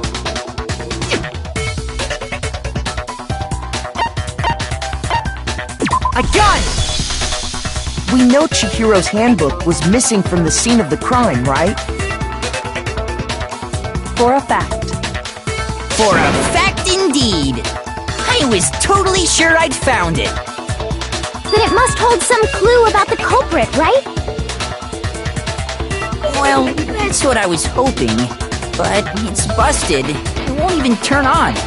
I imagine the culprit broke it to get rid of any evidence after the murder. That's odd. I didn't think the handbooks were quite so fragile. You're right. They're not. They're totally waterproof and shock resistant. It would take an awful lot to break one. And yet, this one does appear to be broken, as is Leon's, sitting useless in the main hall. For all your confidence, that is a remarkably high failure rate.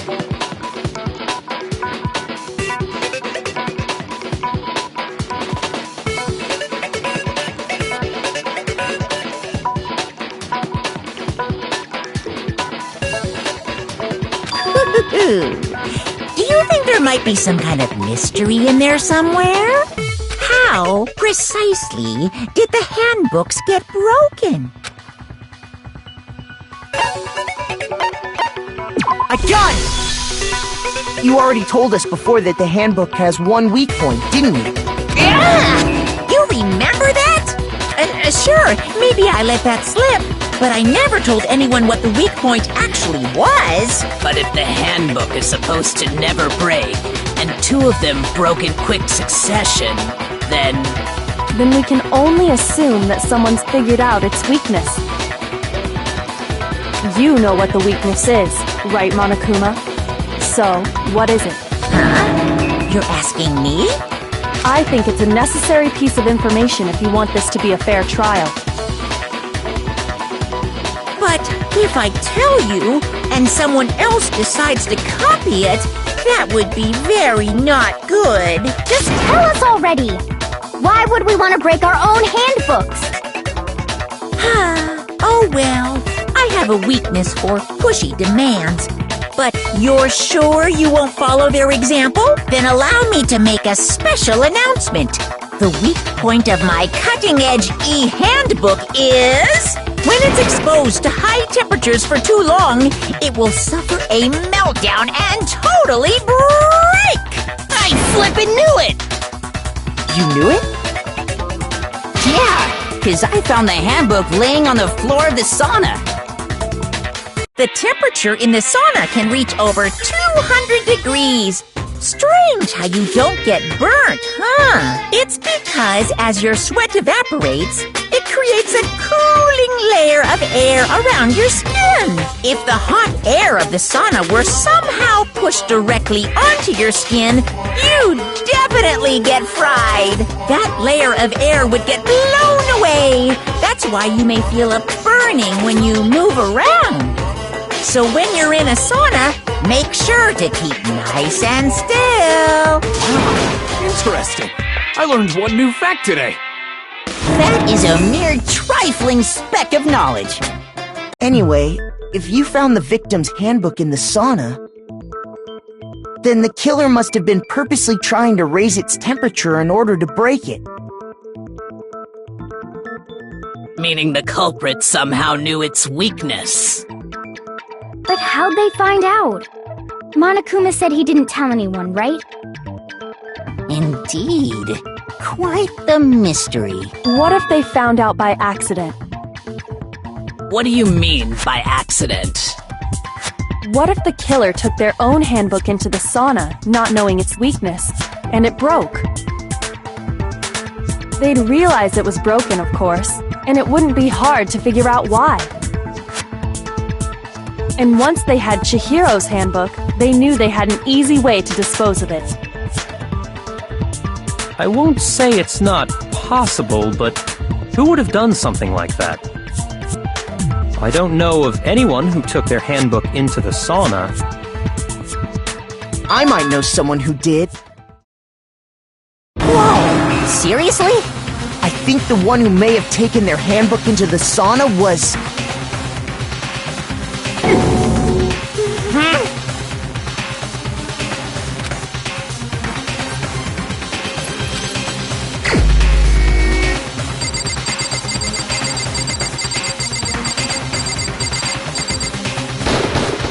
Here's my answer! Mondo, your handbook got broken in the sauna, didn't it? What? Why?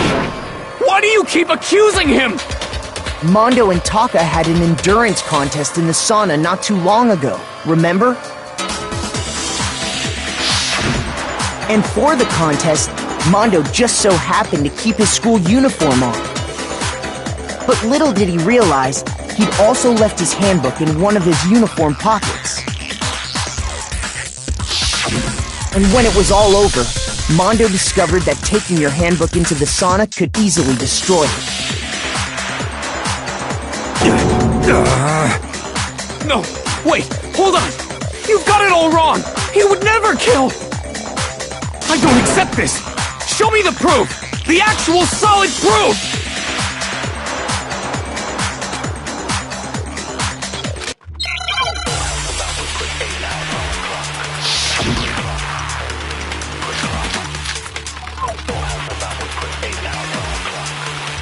Let's test Makoto's assertion. If what he says is correct, then Mondo, you broke your own handbook. In other words, if Mondo's handbook is actually broken, then that proves that what Makoto said is right. Well, my goddamn handbook works just fine! See? Look! Makoto was wrong after all! Mondo wouldn't hurt a fly!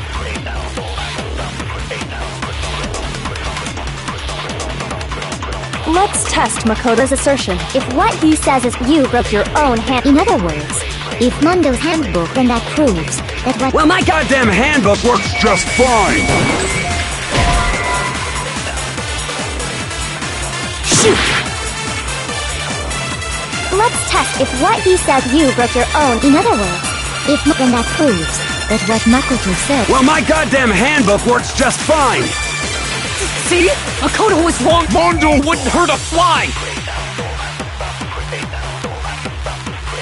Let's test Makoto. If what he says is correct, you broke your own hand. In other words, if Mondo, then that proves that what— Well, my goddamn handbook works just fine!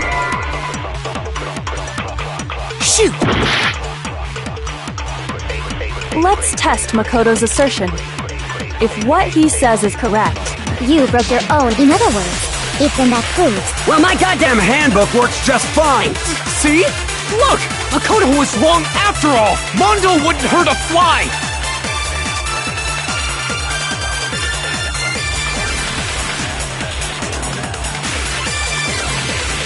let's test Makoto's assertion.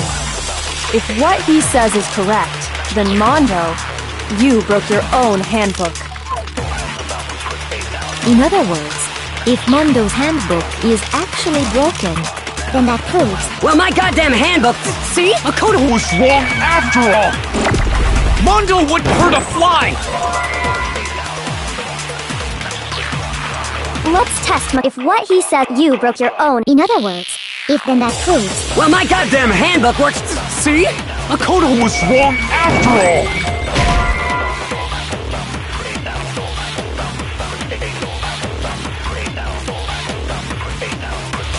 Shoot!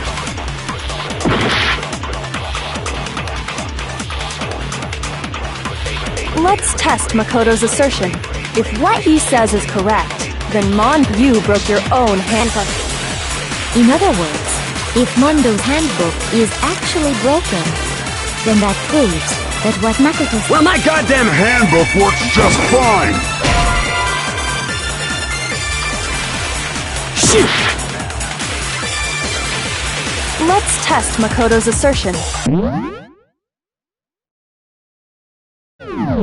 If what he says is correct, then Mondo, you broke your own handbook.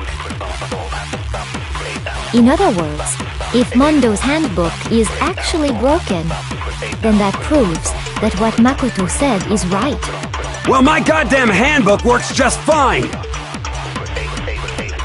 See? Look! Makoto was wrong after all! Mondo wouldn't hurt a fly!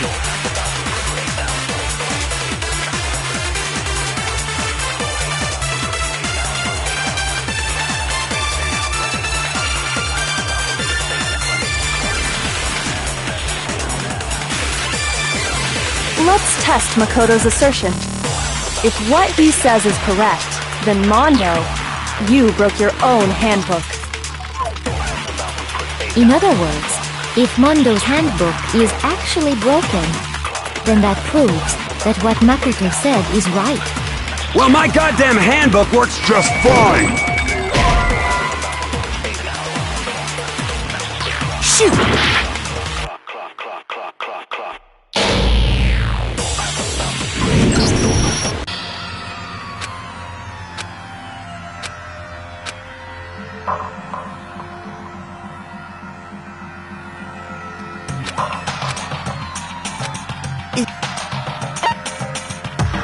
I refuse to give up yet!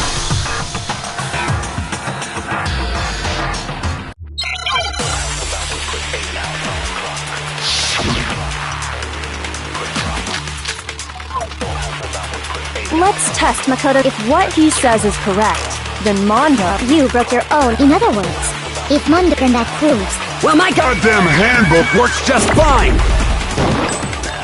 See? Makoto was wrong. Mondo wouldn't hurt a fly! Let's test if what he says is you broke your own hand. In other words, if Mondo's, then that proves that what... Well, my goddamn handbook works just fine! No, that's wrong!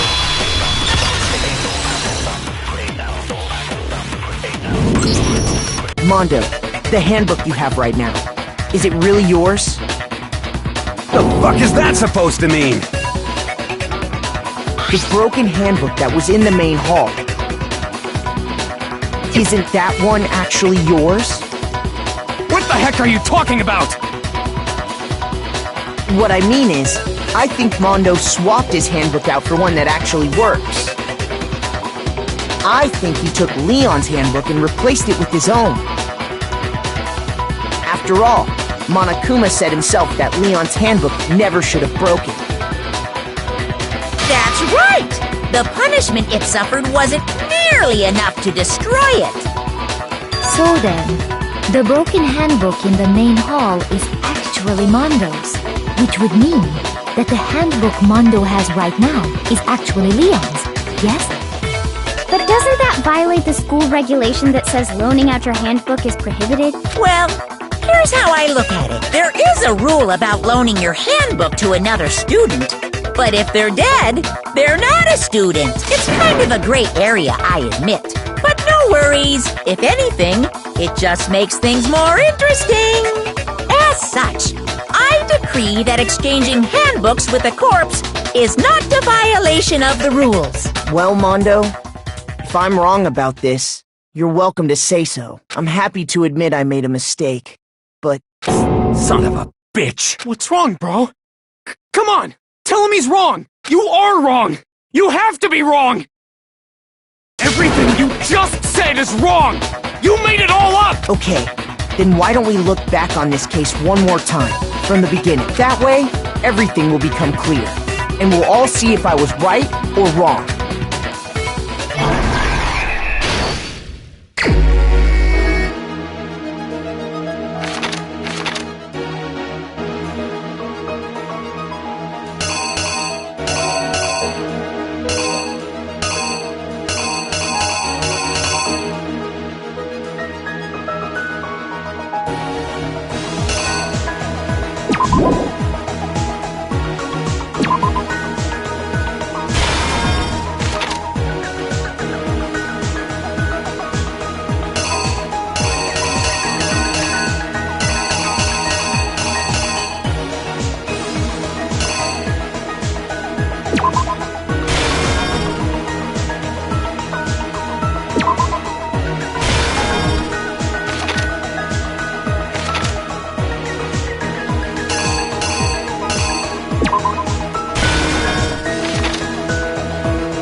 The killer is you! First, let's take a look back to before the incident. Last night, Celeste saw Chihiro in the warehouse, correct? At the time, she was apparently stuffing something into a duffel bag.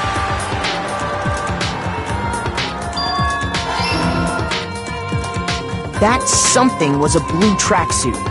You can confirm this, right, Celeste?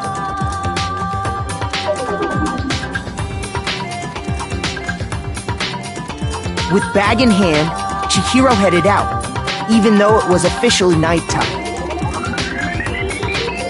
She made her way to the locker room, specifically the boys' locker room. But how could the victim, who was apparently a girl, access the boys' locker room?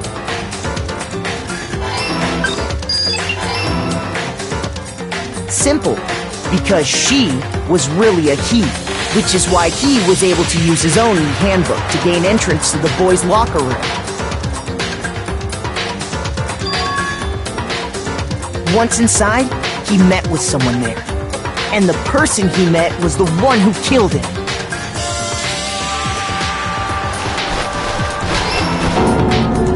It seems likely that the killer grabbed the nearby dumbbell, approached the unsuspecting Chihiro,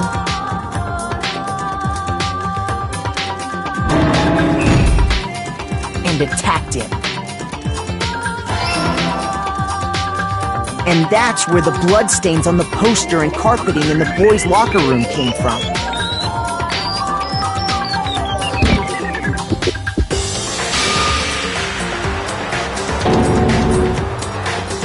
It was likely in the heat of the moment. The body was arranged, but the murder itself felt unplanned.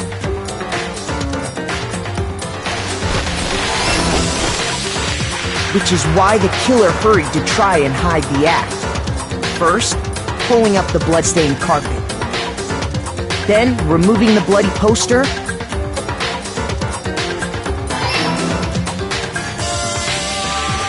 And finally carrying the corpse into the girls' locker room. A girl's handbook was necessary to get into the locker room, of course. But this alone doesn't prove that the killer was necessarily a girl. After all, Sayaka and Junko's handbooks had been placed in the main hall. Using one of those, a boy could get into the girls' locker room without much problem. And that's exactly how the killer did it. With the carpet and the poster they brought with them, they got to work.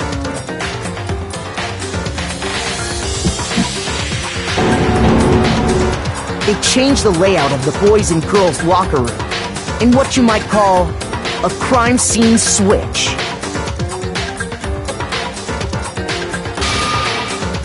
That could have been the end of things, but no. Byakuya discovered the body and decided to intervene in the situation, making things even more complicated. So, after stumbling on the crime scene, he went and grabbed the extension cord from the library, and then he got to work.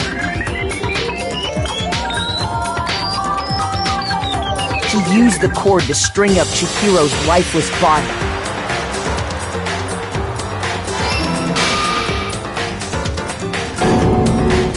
Then, using the victim's own blood, he left a grisly message there at the scene of the crime. He wanted to create the illusion that Genocide Jack was responsible for the slaughter.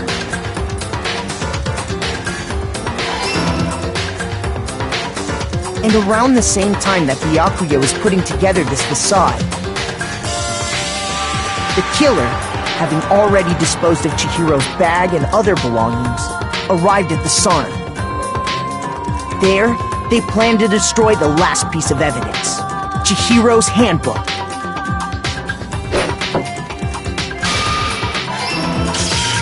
And just as the killer expected, the steamy sauna was enough to ruin the electronic gadget.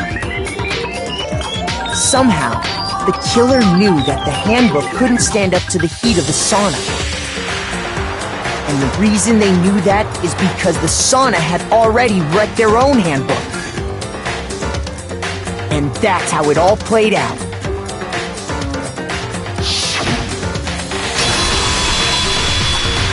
Isn't that right, Mondo Arata?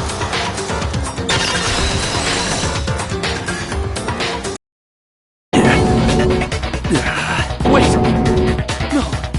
This can't be right! Where's your evidence? Yeah! Where's your evidence? You need evidence! You need proof! Without any proof, you can't pin any of this on him!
Show me some evidence!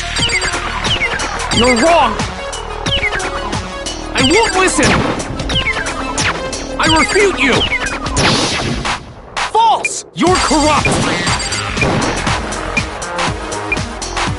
Show me some evidence! I won't listen! False!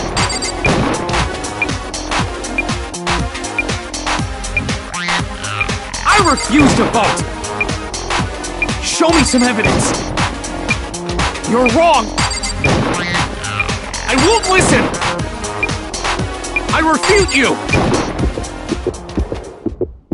Show me some evidence! This should prove it!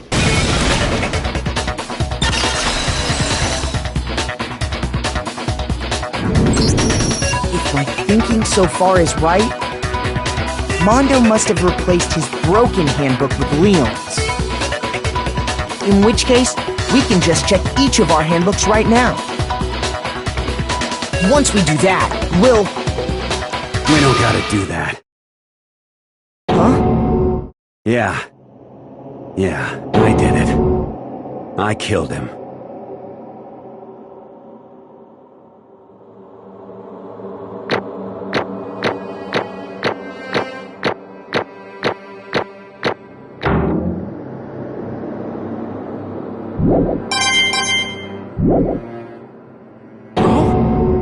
Bro! What are you saying? I got no choice, man. After hearing all that, I gotta just... give up. Go ahead, Monokuma. Get it over with. Ask for the goddamn verdict. Roger that! Wait! Hold on! No waiting! No holding on! Time for the moment we've all been waiting for! Grab your lever and give it a yank! Who will you elect as the Blackened this time around? Will you make the right choice or the dreadfully wrong one? What's it gonna be? What's it gonna be?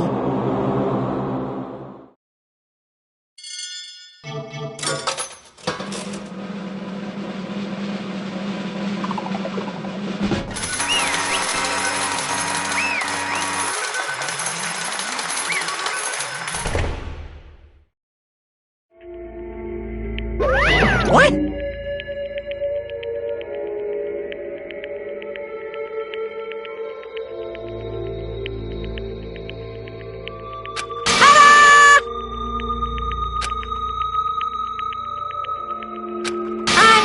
Unbelievable.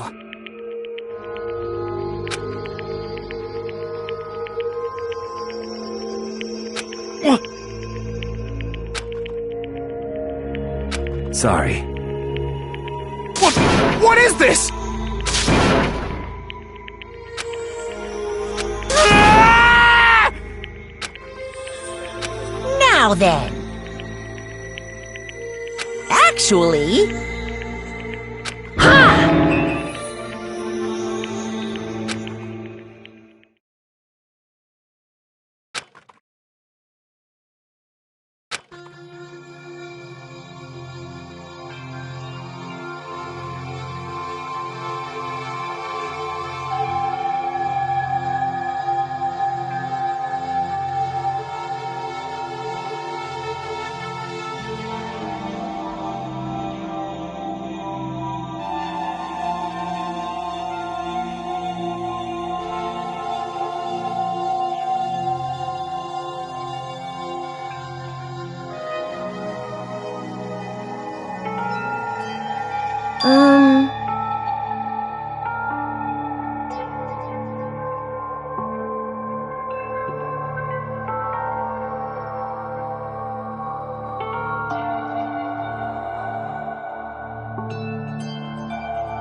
Weak.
I'm sorry.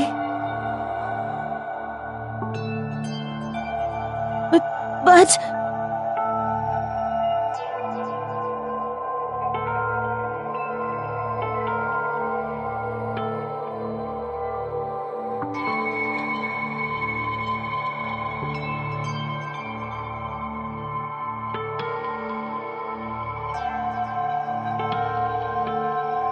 That's right. I want to change.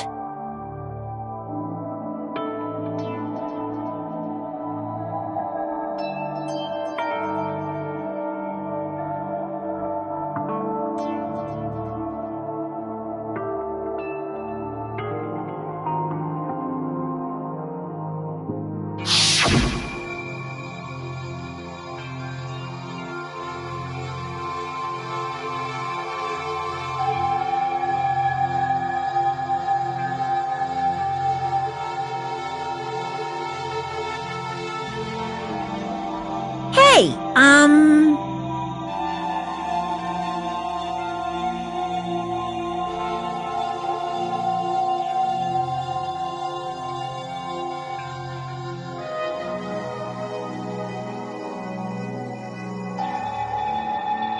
Yeah, that's right.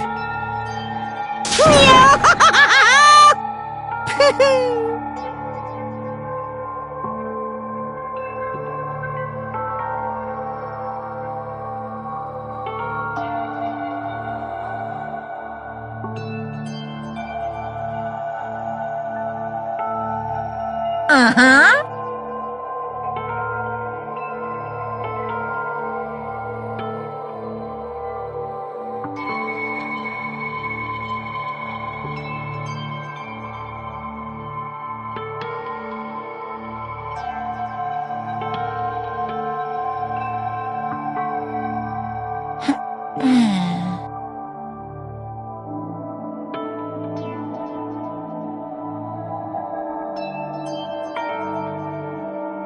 Correct.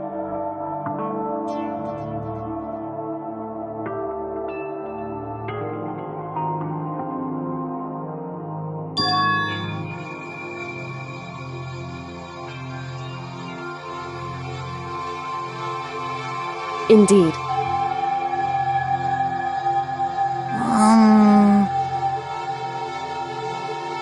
Certainly.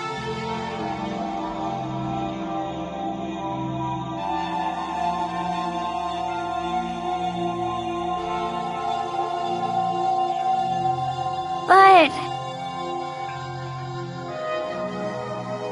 Because...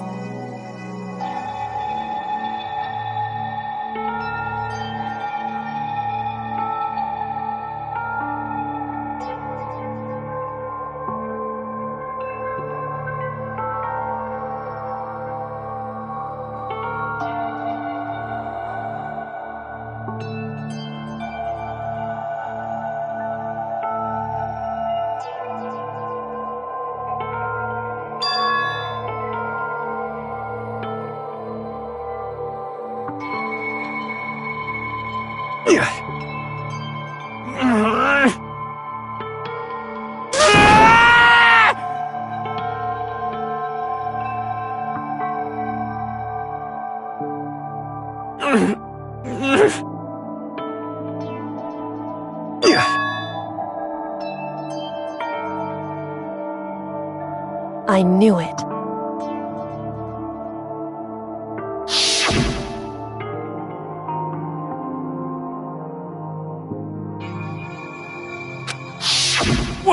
What is this?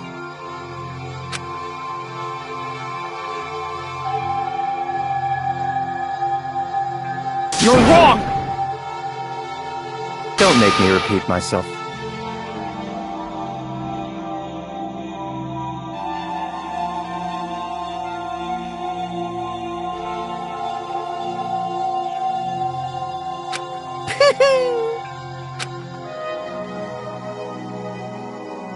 Hey,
I just...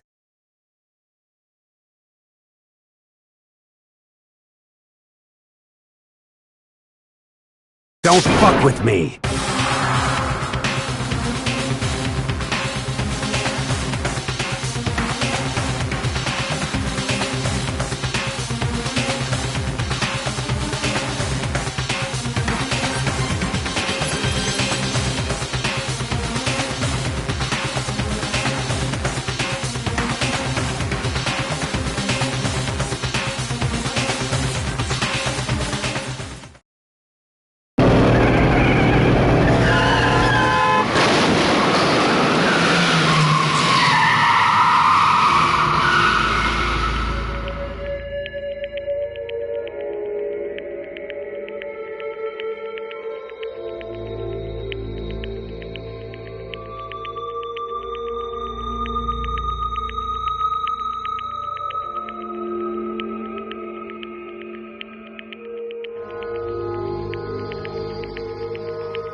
I just...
I just...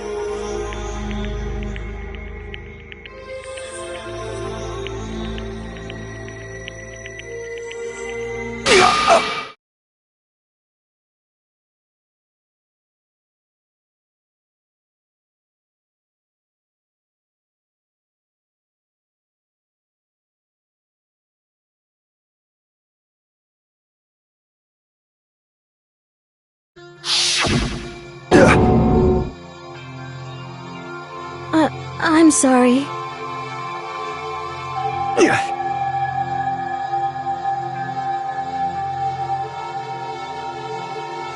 Huh?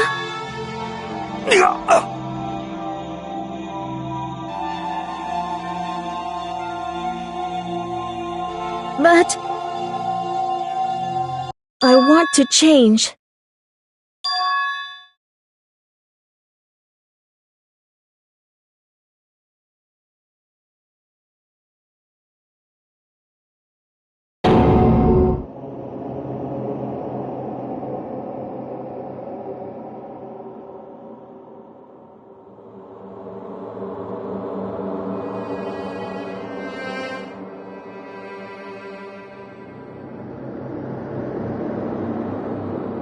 You piece of... What? What? Huh?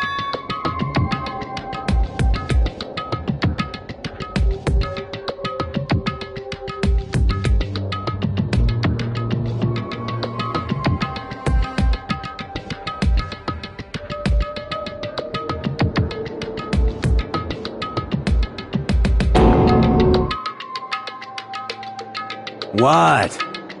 What?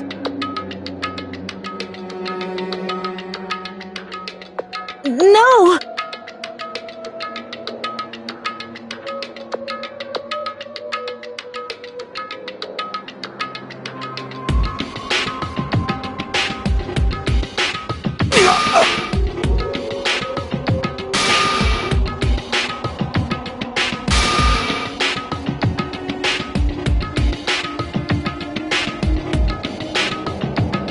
What's wrong? Damn you!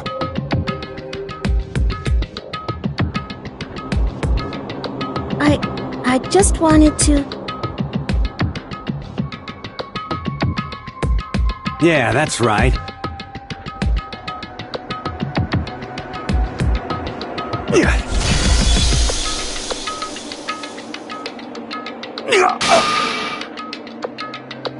You son of a bitch!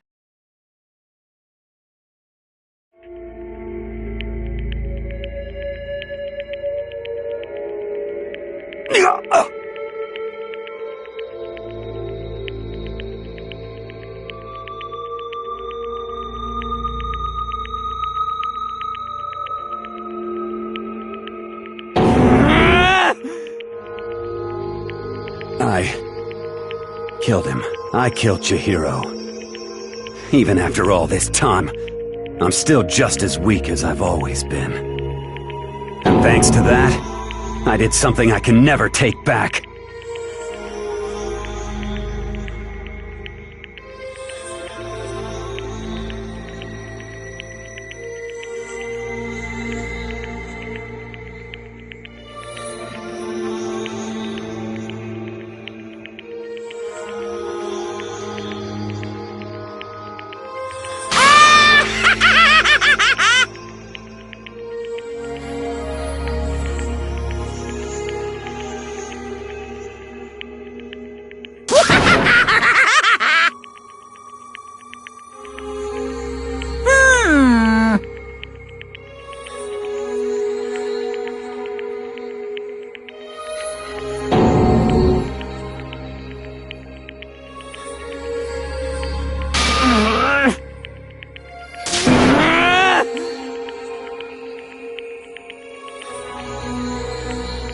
Yep.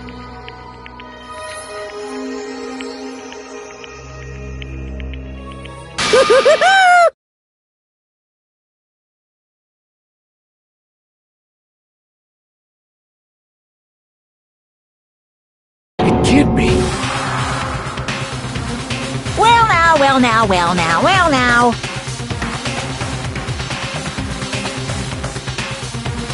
Ridiculous! Now then, I've prepared a very special punishment!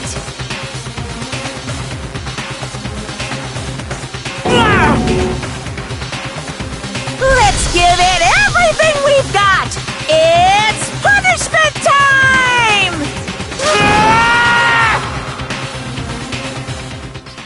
Sorry, man. I couldn't keep the promise we made. From one man to another.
This!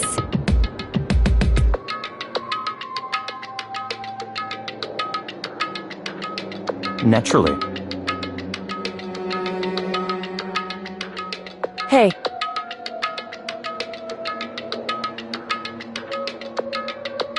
However...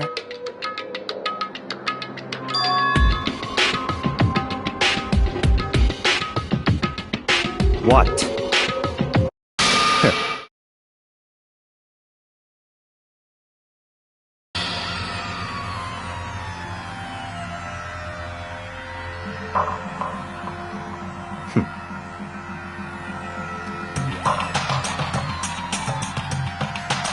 Honestly.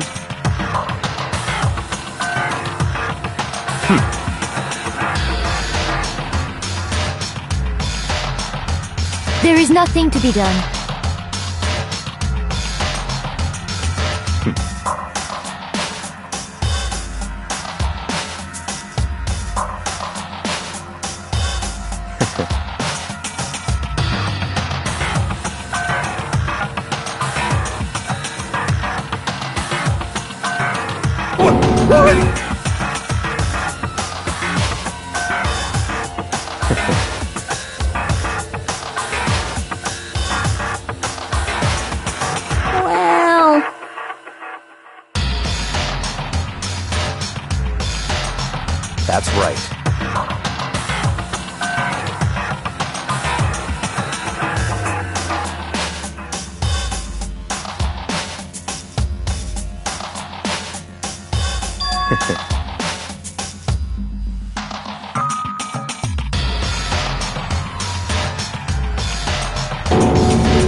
I see.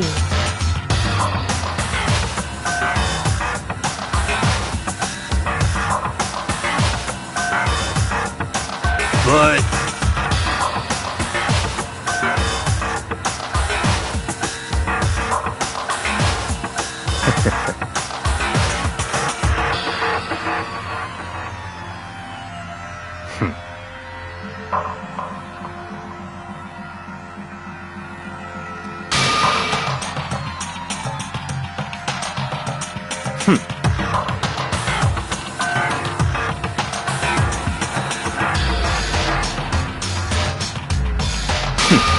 Interesting.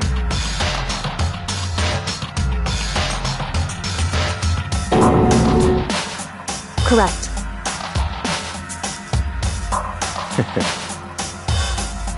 Indeed.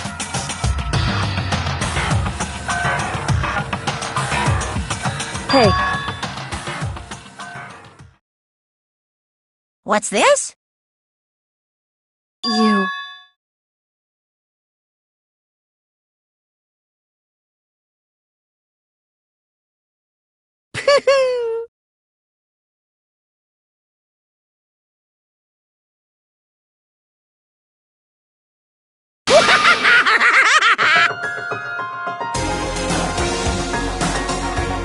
What?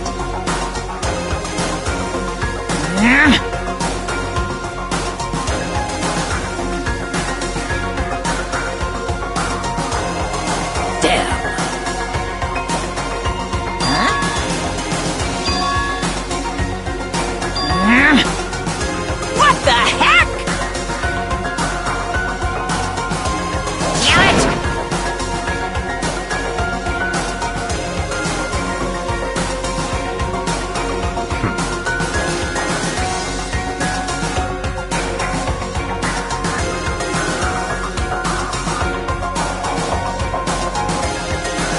Ooh, how exciting!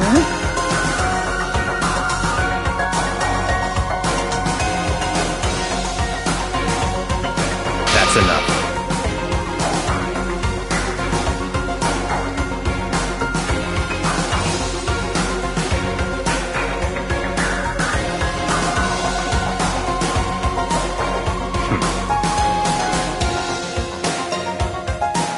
In the name of my family.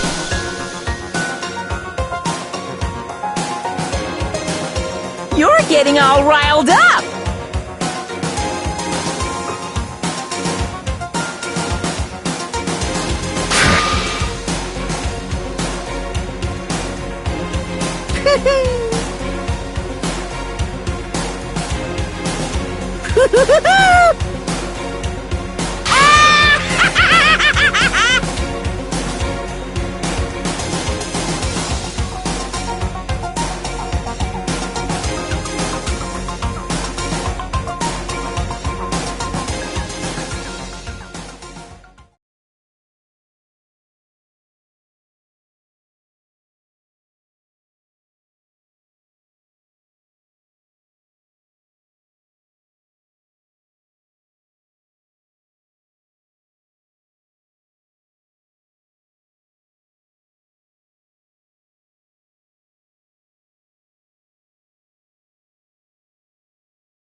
Well, anyway, like I was saying, this is a pretty good spot.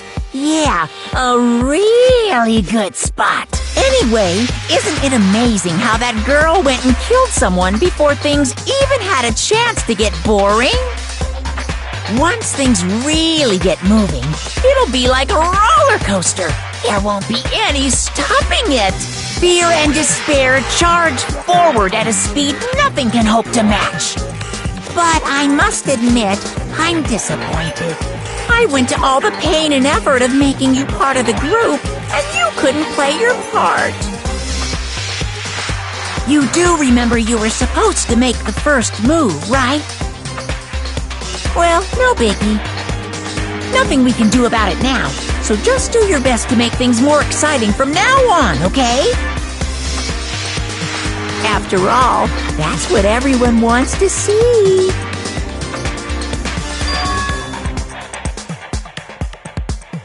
As long as you don't want to know my measurements, fire away!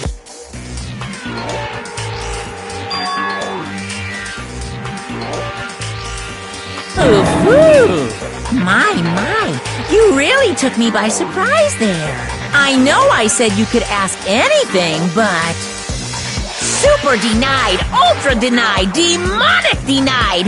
Because you see, that's my ace in the hole. And nobody'd be dumb enough to reveal that, right? No matter how close they were to their friends.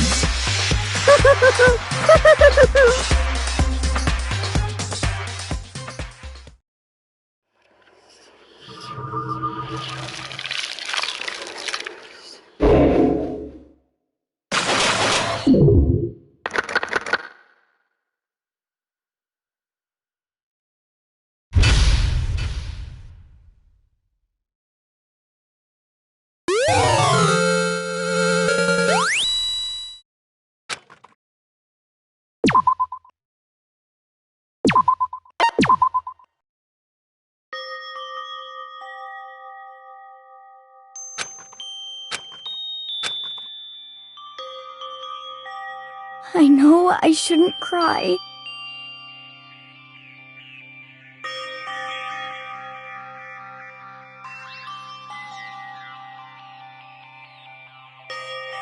But I've had enough.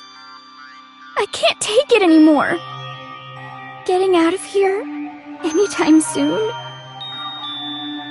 It's impossible. I can't let myself think about how much I want to get out of here.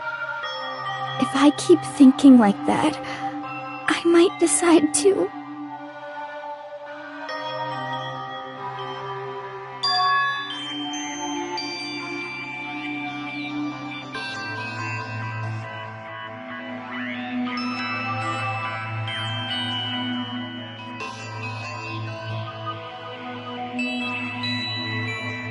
Okay.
But...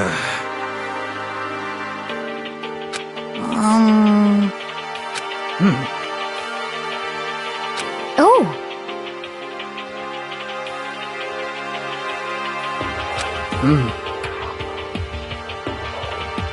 So then. How about that?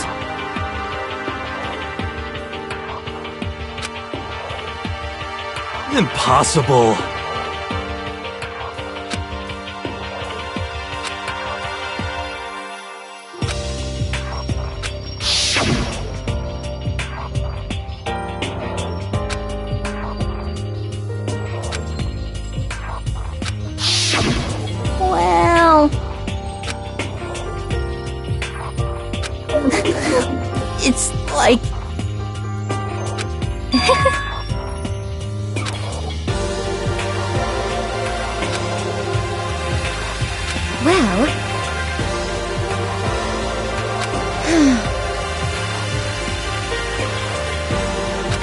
that okay?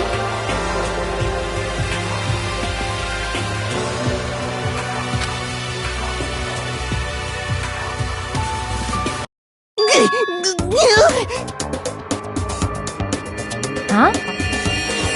Here we go!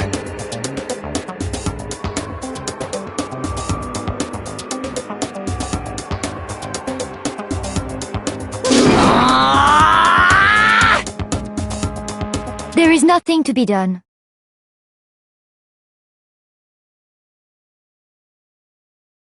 You know?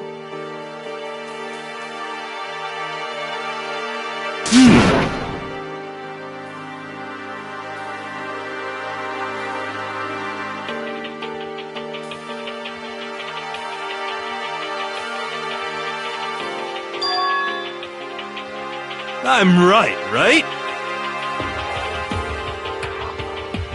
Perhaps.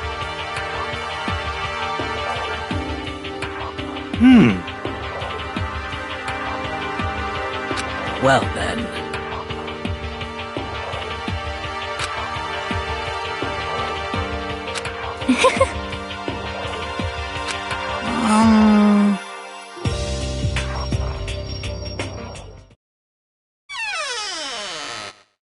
You called for me, and so I appeared!